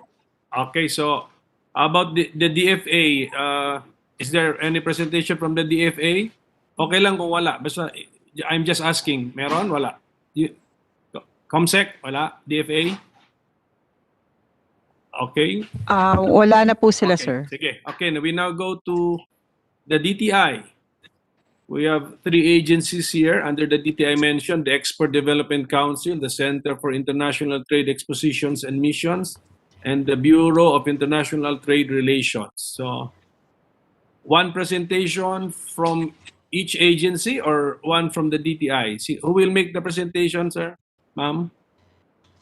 DTI?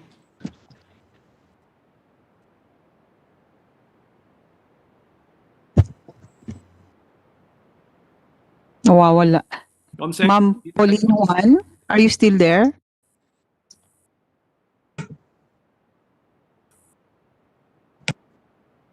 Mukhang nawala sila, sir. Siguro we should proceed, sir, with the other Okay, agencies. yes. We have the Department of Justice, State Council De Jesus. Is this the list? Yes, sir. Okay.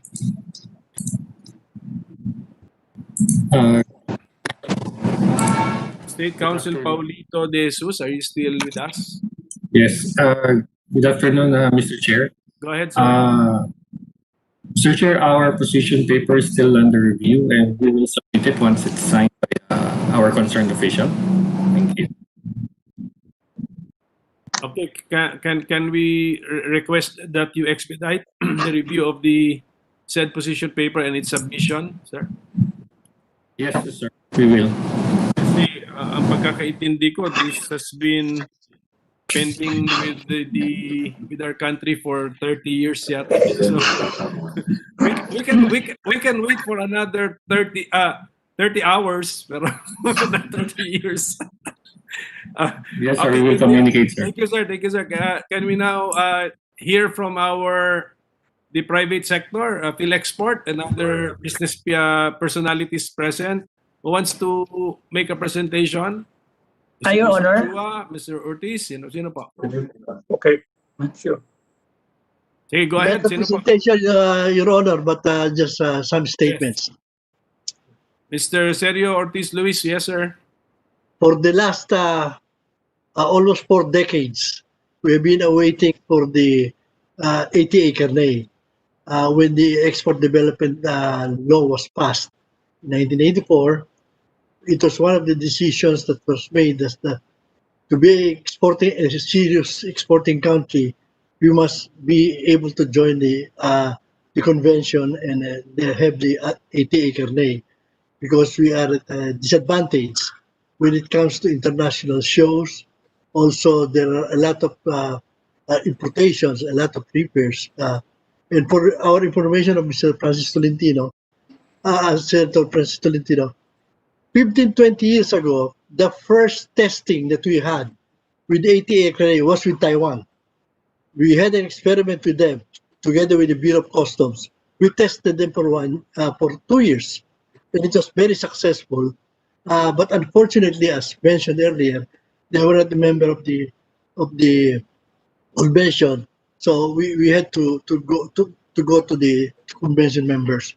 And after that, all the efforts in the Export Development Council, we have with us Ambassador Francis Chua, who also represents the International Chamber of Commerce of the Philippines, and a member of the International Trade, who is the one that is really doing this now.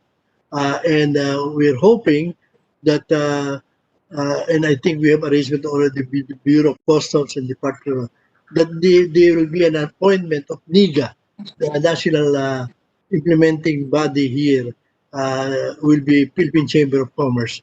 And maybe Dr. Francis Chu can say something about that. Okay, thank you, sir. Yes, Mr. Francis Chairman. Chua, yes, sir. Yeah, Mr. Chairman.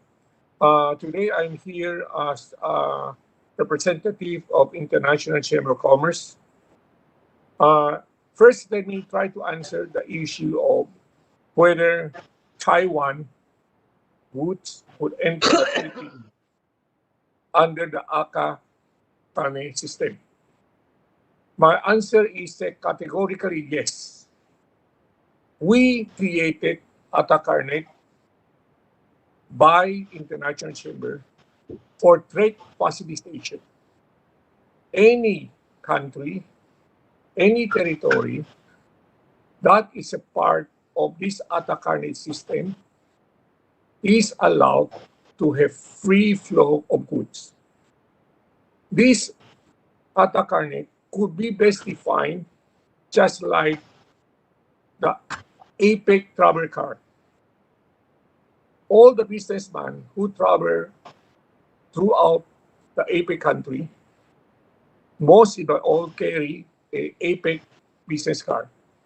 With this card, we could go to all those countries under APEC without securing any visa. The same thing under ATA Carnet, whether you are Taiwan or you are any other country, as far as you are part of ATA Carnet, you would export your product to any country for a short period of 1 year. The issue here is not whether you pay tax or not. The tax definitely will be paid, because if you don't bring out the goods within 1 year, there is a system, a guarantee system that we, ICC, together with, in the case of Philippines, PCCI, and the exporting country, assuming it's Japan, we will have to guarantee the custom and the Philippine government. If this item fail to leave the Philippines, that tax will be paid in accordance with the duties of the Philippine government. So this is the assurance we give to the government, and at the same time, we also assure the honorables that Taiwan is recognized and they are not banned from entering the Philippines, because on the other carnet, this is trade facilitation. This has nothing to do with politics. I hope that International Chamber could make this very clear. We are here for business. We are not here for any political argument.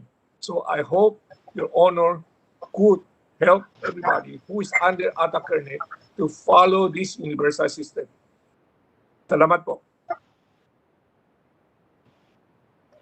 Salamat po, Ambassador Francis Chua. Thank you, Mr. Sergio Ortiz Luis, for the inputs. So, who's next? Comsec? Department of Finance? Sir, the DOF po will make a manifestation. Thank you. Okay. Who in the DOF, please? Good afternoon, Honorable Senator Pimentel. My name is Assistant Secretary Dakila Napao of the Revenue Operations Group. Good afternoon also to Honorable Senator Francis Tolentino and to Honorable Senator Amy Marcos, and to all the resource persons online. The DOF would like to make a manifestation regarding the reservations that the DOF made on the 8A Carney Convention. The DOF would like to request for opportunity to submit a revised reservation to the annexes to the 8A Carney. As you know, Mr. Chair, during our briefing last December 9, you raised the issue that we revisit the reservations, for especially particularly since we made reservations as to 12 of the 13 annexes. So we did the revisiting and the examination of the reservations, as well as compared and evaluated as to how the other countries have made the reservations to the 8A Carney. And we have determined, Your Honors, that additional reservations may have to be made in terms of particular procedures in each section of the annexes, as well as reservation as to particular items or goods in each of the annexes. Your Honors, this will also give us the opportunity to revisit the blanket reservation that we made in terms of the VAT exemption, Your Honors. So with this manifestation, we would like to request that the DOF would be given the opportunity to resubmit reservations, Your Honor. Thank you. Just to clarify, ASEC. Yes, Your Honor. The reservations have been submitted to the ano bang tawag mo dyan? The Secretariat of the Convention. Are we withdrawing our previously submitted reservation? Is that the plan? Your Honors, fortunately, the reservations have not yet been submitted to the Secretariat, Your Honor. Okay.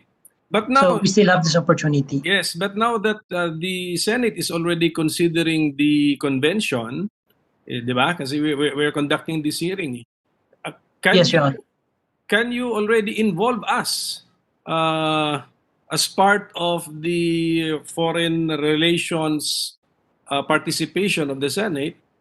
Since we're already hearing this convention anyway, can you furnish the committee with the new or the amended reservations that you intend to submit, even before actually submitting them. Involve this committee kasi involved na tayo eh. We are now hearing it eh. Pwede ba yun? Yes, Your Honor. Can we request that of DDR? And then Secretary Tolentino first muna. Yes, Secretary Tolentino. Yes, Mr. Chair. I would like to know what would be the effect of the proposed reservations coming from the Department of Finance. Will this delay the ratification of this treaty? Will this open up again future reservations coming from other concerned agencies or even the DFA? Or will this delay practically our entrance to the Istanbul Convention? Again, for the last 30 years, the various chambers have been waiting for this. How will this affect in the long run, in the long term, our post-pandemic plans?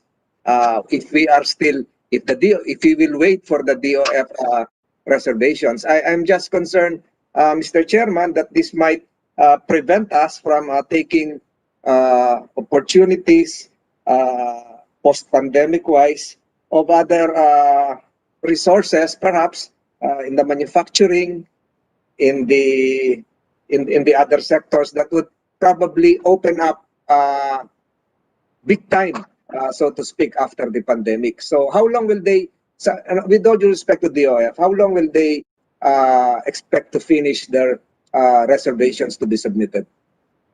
Thank you, Mr.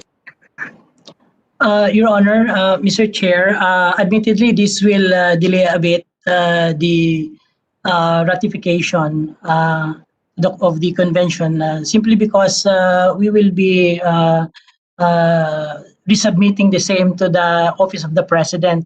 But considering that only DOF will be making a revision to the reservation, the usual rounds of getting the concurrence of the other agencies will not anymore, to my mind, be made, such that it will be the DOF who is the sole agency that made previous reservation to this 88 carnet.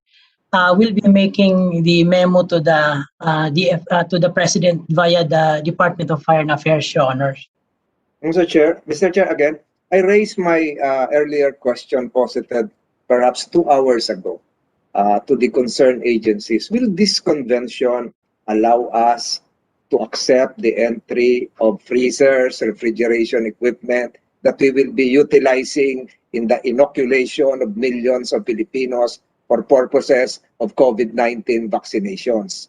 If they will enter here, be allowed to enter here for 6 months, again, 2 dosages will be allowed, period in between of 21 days. So that would suffice. But with the delay, will this affect also if it is connected with the vaccination program of this is to stretch of the vaccination program to government? Because any delay in all these holistic approaches that we are trying to craft will affect definitely not just a person that is supposed to be vaccinated, but the entire economy, Mr. Chair. Mr. Chair, based on our, just an initial evaluation, Annex B3 could be used for this purpose, Your Honor, in this convention. But the BOC may have a position also on this, but could be Annex B3, Your Honors. Annex B3 covered by section number, ganun yan eh. Ganun yung presentation, hindi ko lang na-memorize. Section number what of the Customs and Tariff, Customs Modernization and Tariff Act. Your Honors, may I ask that Director Amy Macabalis be recognized of our Revenue Office, Your Honor, to further explain, Your Honor. Yes, Director Macabalis. Thank you, Your Honor. Your Honor, there's a specific provision in Annex B3 describing containers as allowed for temporary entry. So if we are envisioning the refrigerated containers as the containers of the vaccines, then they may be allowed temporary entry under the Atacarne provision.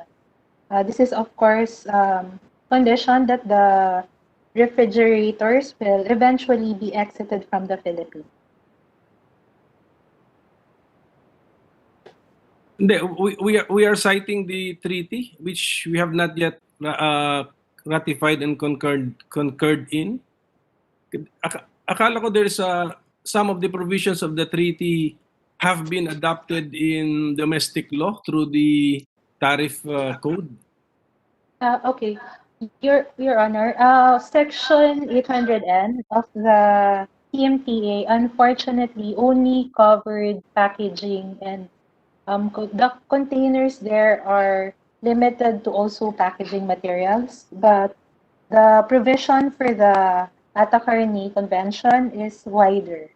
So it will possibly allow for the refrigerated containers. However, but the local provision that we have is more limited.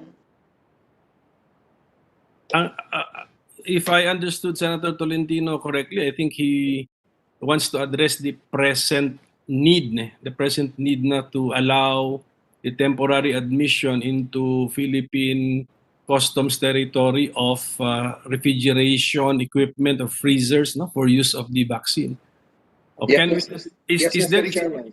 Yes, Mr. Chairman. Because most of the, with due respect, most of the vaccine manufacturers would have their own freezer equipment and cold chain equipment, so they can be shipped here temporarily, and after the vaccination, they can be shipped out again because we don't have any need for those items. So that's the purpose of my line of questioning. And then again, Mr. Chairman, if the Department of Finance will craft another set of reservations that might delay all of this.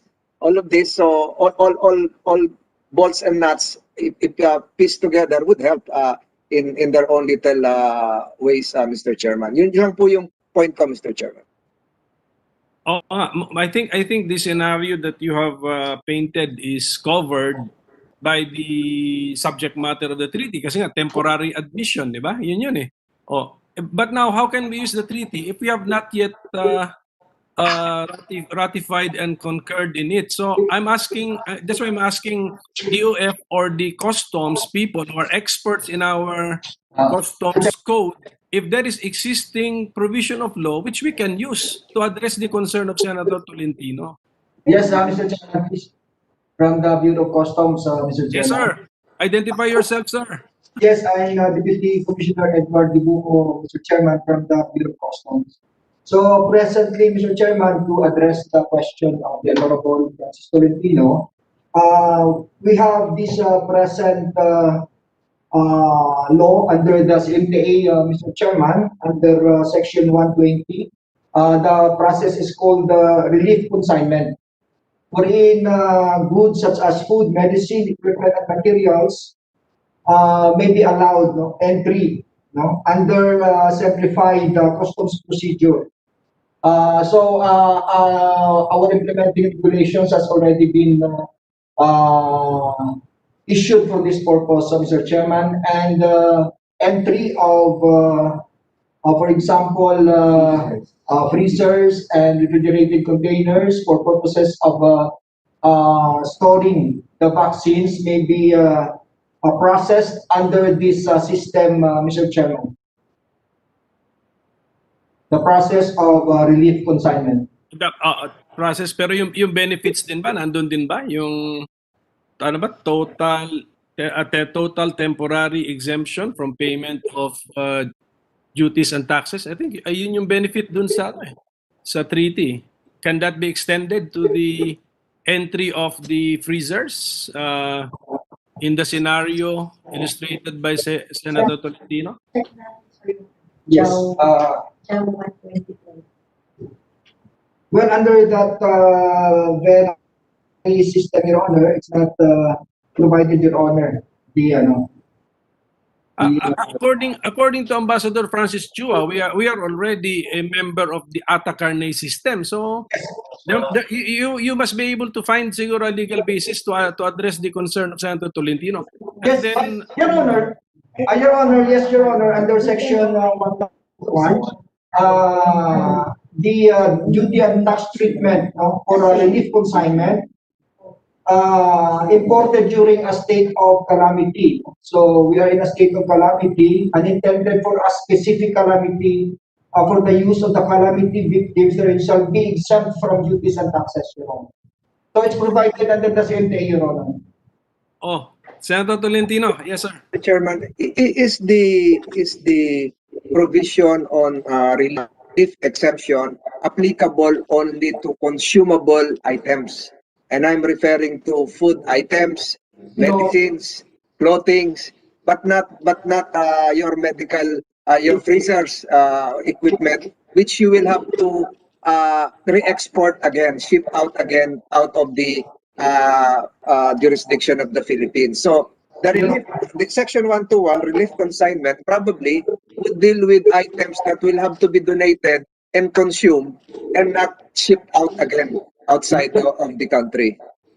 Well, Your Honor, under section 120, it also includes equipment, medicine, and materials for shelter. So it includes equipment, Your Honor. So, Mr. Chair, but it does not mention that the equipment will be shipped out again, will be exported again, Mr. Chairman. And that's the purpose of the Istanbul Convention. Yes, Your Honor. Magkaiba tayo. Pero if the Bureau of Customs can find a way, kasi yung housing, hindi naman, pag ginawa yung bahay, hindi naman iaalis na ng Pilipinas yun.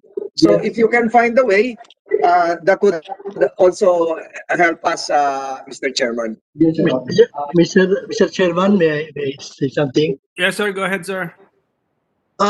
When we experimented with Taiwan, the driving force at the time was mostly because at that time we were importing a lot of equipment from Taiwan, and one of the things that we would like to be exempted is yung repair and samples. This is covered by 88 RA. So yung the question of freezers, which can take a long time, will just be a question of exempting it from the 1-year rule, and until it's over and be shifted. So it can be like repair or like the temporary, or since it's not covered by the guarantee after the 1-year rule, it can be a duty drawback. Maybe the importation can somebody can also put up the duty to be paid also, and it can be a duty drawback. If I remember correctly, the reservation of finance, we're discussing it whether we should be resolved first before we, said maybe we can take the reservation of the Department of Finance mainly are on VAT, on the ability to be able to put VAT. I don't think it will affect what we're talking about. It's just a reservation that they would like to be able to apply VAT, because these are not VATable anyway, because they will be shipped out. So so it should not be affected. We welcome back Senator Amy Marcos. You want to participate in the discussion, ma'am? No, I'm just listening. I said my piece. I'm now listening to the private sector like you are. Thank you. Okay, thank you. Okay, this is how I understand the situation to be. With the manifestation of ASEC Napao, my understanding is that the executive branch is going to withdraw the communication of the ratification of the treaty. Tama po ba yan? Because you still have steps to do within the executive branch. So that is what is going to happen, ASEC? In effect, Your Honor, it's correct. We will submit to the Office of the President the revised reservation, Your Honor. Oh, nga. So meaning to say that from the point of view of the executive, you have not yet ratified the said convention. Okay, so please communicate with the Senate and with this committee, because the last communication is that ratified na po. So let's just follow the formalities that we require. And then that's a problem now. This will actually further delay the ratification plus concurrence. So ang appeal na lang siguro namin, given the manifestation of the PhilExport and the business people here and the support of the customs, is let's expedite. A few months delay, ganun siguro. Not a few years, kasi magre-retire Yes, na sir. po ako noon. Yes, Your Honor, we will give this our preferential attention, Your Honor. We will immediately act on this, Your Honor. Mr. Chairman, Senator Tolentino, yes sir, yes that's sir. why I'm really worried about the delay. Kasi sabi nyo nga, this has been on the table for the last 3 decades. And then we are on a pandemic, on the verge of accepting vaccines without freezers.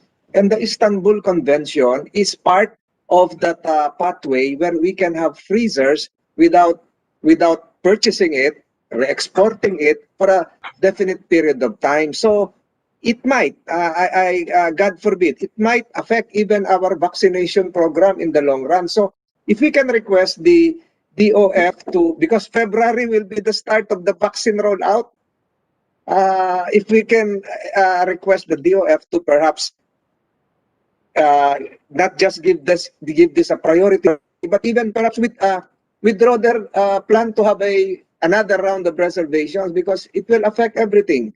Believe you me, kung wala pong freezer, paano na yan? Saan natin lalagay? Nabalitaan niyo yung sa New York kahapon, tinapon na lang yung Moderna. Kasi pag binuksan yon, kailangan i-consume na lahat. O hindi na po pwedeng ibalik sa freezer. But before you can vaccinate, there has to be a freezer. I'm just saying this in a light manner, but I foresee some problems ahead if we don't have the necessary customs procedure, the necessary legal framework to allow the entry of freezers and other cold chain equipment that will enable us, the Department of Health, to store vaccines. Ito na nga siguro yung mga kadagdag, tapos i-delay nyo pa, parang self-inflicted wounds lahat ito, kasalanan na rin natin. Yun lamang po, Mr. Chairman. Mr. Chair, Yes sir. Mr. Chair. Yes, Mr. Ortiz Luis, yes. I'm just confused because the president has already signed it. It is brought to the Senate, not for ratification, it is for concurrence. So why are we holding it back? So whatever reservation that's between the executive department and as far as we're concerned, the president is just waiting for the concurrence of the Senate, not for ratification. It's already signed by the president. So why are we changing what was signed by the president? We have DFA presence here. Can we get your opinion on this matter, DFA? There is now a treaty ratified by the president, communicated to the Senate, asking for concurrence, and yet the executive branch intends to make a reservation on the treaty, the terms of which have not yet been finalized. So, kasi they have a draft, but they want to change the draft. So now, is it advisable or even proper for the Senate to continue with concurrence to the said convention? The details of which, kasi part ng details yun eh, the details of which are not fixed yet. So, can we have a DFA to guide us here? Good afternoon, Senator Pimentel. My name is Attorney Melissa Talan from the DFA Office of Treaties and Legal Affairs. Attorney Talan. Yes, Senator. That's correct, sir. So the convention has been ratified by the president, and based on jurisprudence, the Senate could only consent or give its concurrence or withhold its concurrence. For this, but the DOF as the lead agency has determined that perhaps it would be beneficial for the country to revisit some of the reservations, some of the senators earlier, in particular Senator Marcos noted that 12 out of 13 annexes have been reserved. So it may be ineffective, and in a way it is good. But however, since the president has already ratified this, then what we could do procedurally would be to consult with the executive, with the president, because under the constitution, the president is the one mandated to ratify. As the lead agency, however, they may be the most knowledgeable regarding which reservations should the Philippines, reserve, or which reservations should the Philippines give, so that it would really be beneficial. The accession to this convention would really benefit the country. Okay, tama naman yun. Understanding ko, we are after the best interest of the country. There is no concept of touch move here. If the executive branch wants more time to review, wants to reconsideration in effect, wants to withdraw something, I think we should allow it. Senator Tolentino, what can you say, sir? Again, Mr. Chairman, I think the committee has now the right to send this treaty to the plenary, considering that the chief executive, the DF is a branch of the executive, has already ratified. So if there is a planned withdrawal, the Senate, through the Senate committee, should receive a notification from the executive branch, from the chief executive, the office of the executive secretary, notifying the committee that because of some proposed reservations or withdrawals thereto, there is now a need to unratify, so to speak, the treaty. But as a member of the committee, I have yet, correct me if I'm wrong, Mr. Chairman, I have yet to hear a communication coming from Malacanang, Mr. Chairman. That is correct. That is correct. So, since we are all eager to be a party to this convention, we will just continue. We will just, we will draft anyway. We need to draft a committee report that takes time. So that should give sufficient time now to the executive branch to formally communicate with this committee. Okay, but ako as the committee chair, for me it's not unusual or not alarming. These things happen, no? That if the executive branch needs to revisit the terms of a treaty, it has ratified, then we should allow it. Yes, Mr. Luis, yes, Serio Ortiz Luis. When we were discussing it, we were concerned about the reservation, but we decided that why don't the Senate just give its concurrence? Parang IRA, palitan nila yung IRA kung gusto nila, but we concur anyway. Hindi material, VAT lang yung sinasabi nila, that they should be able to impose VAT on certain things. So why don't we just agree and concur yung sa Senado and pass it on and have it completing, so we can move our things. And if they want to change some of the things, like the other can do the IRA, that they can just change some of the details. But lang naman yun eh. Why don't we just concur and allow them to do the changes that they want to do on that, so that hindi naman tayo ma-delay. It's not worth debating on that bad thing. Para sa amin, it's not that important. They just want a safety net na hindi maabuso. After all, ito naman ay talaga namang VAT-free, tax-free, duty-free ito eh.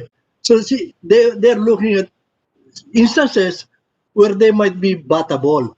So let them find it out. But as far as we're concerned, why don't the Senate just concur and let it go? Okay, thank you, sir, for your advice and for your input. So, okay, we will, as chairman, I will give time for the executive branch to communicate with the committee. But at least we have heard it, and there is no objection. Actually, there is eagerness for the country to be part of this convention, from the private sector up to the customs and the other agencies of government. So Yun, and then we will just follow the normal course. We will draft a committee report. In due time, submit it unless we receive communication from the executive branch that they want us to that they want us to anong tawag mo doon? They want us not to proceed with the formal concurrence because they have still to do some steps within the executive branch. Is that acceptable, Senator Tolentino? Okay, Senator Marcos, ma'am, kasi is that okay? So we proceed normally as a committee, but we have heard the manifestation of the DOF. Okay, so all I need as chairman is a formal communication from the executive branch that there has been a change of mind. Of course, so we are after the best interest of the country. We have to work together. Tsaka you are the executive branch is the chief architect of our foreign policy and foreign relations. Okay, so any other comments or discussion? Yung customs na lang, no? One last appeal to address the concern of Senator Tolentino. There must be a way, even without this treaty, siguro under existing law, kaya yun. Okay? Yes, sir. Yes, Your Honor. Customs, yes, sir. Thank you. Yes, sir. Yes, Thank you. I'd like to Senator Marcos. I'd like to echo the sentiments of my chairman regarding customs kasi syempre laging kinatatakutan ng smuggling at baka pagkakataon na ito na mapabilis ang mahiwagang single window daan sa customs. Parang napakatagal na natin naririnig yan, di pa nagagawa. Thank you. Mr. Chairman. Mr. Chairman. Senator Ambassador Chua. Sir Francis Chua, yes, sir. Yes, sir. Sir, if you require the International Chamber of Commerce in Paris and in Singapore, they are on standby anytime. That if you wanted to be clarified more on the details of Atacarnate, we are more than happy to be your resource person to provide you with all the answers. Okay, sir. We will schedule a briefing na yan, briefing of the committee. So the COMSEC is requested to arrange the schedule for this briefing of the committee on the Atacarne Convention. Thank you, Ambassador Chua, for that offer. You, so if there are Yes, sir. no other matters, so the chair thanks all of you for your participation. And Senators Tolentino, Marcos for your attendance and also your participation. Senator Marcos, ikaw pala ang nagpabago ng isip nila.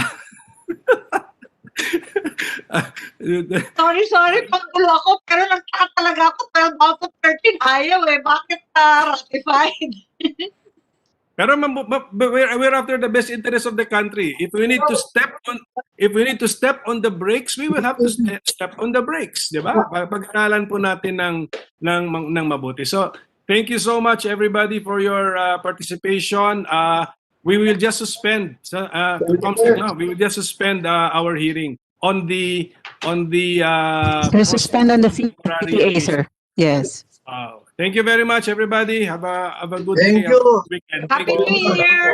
Thank you. Salamat!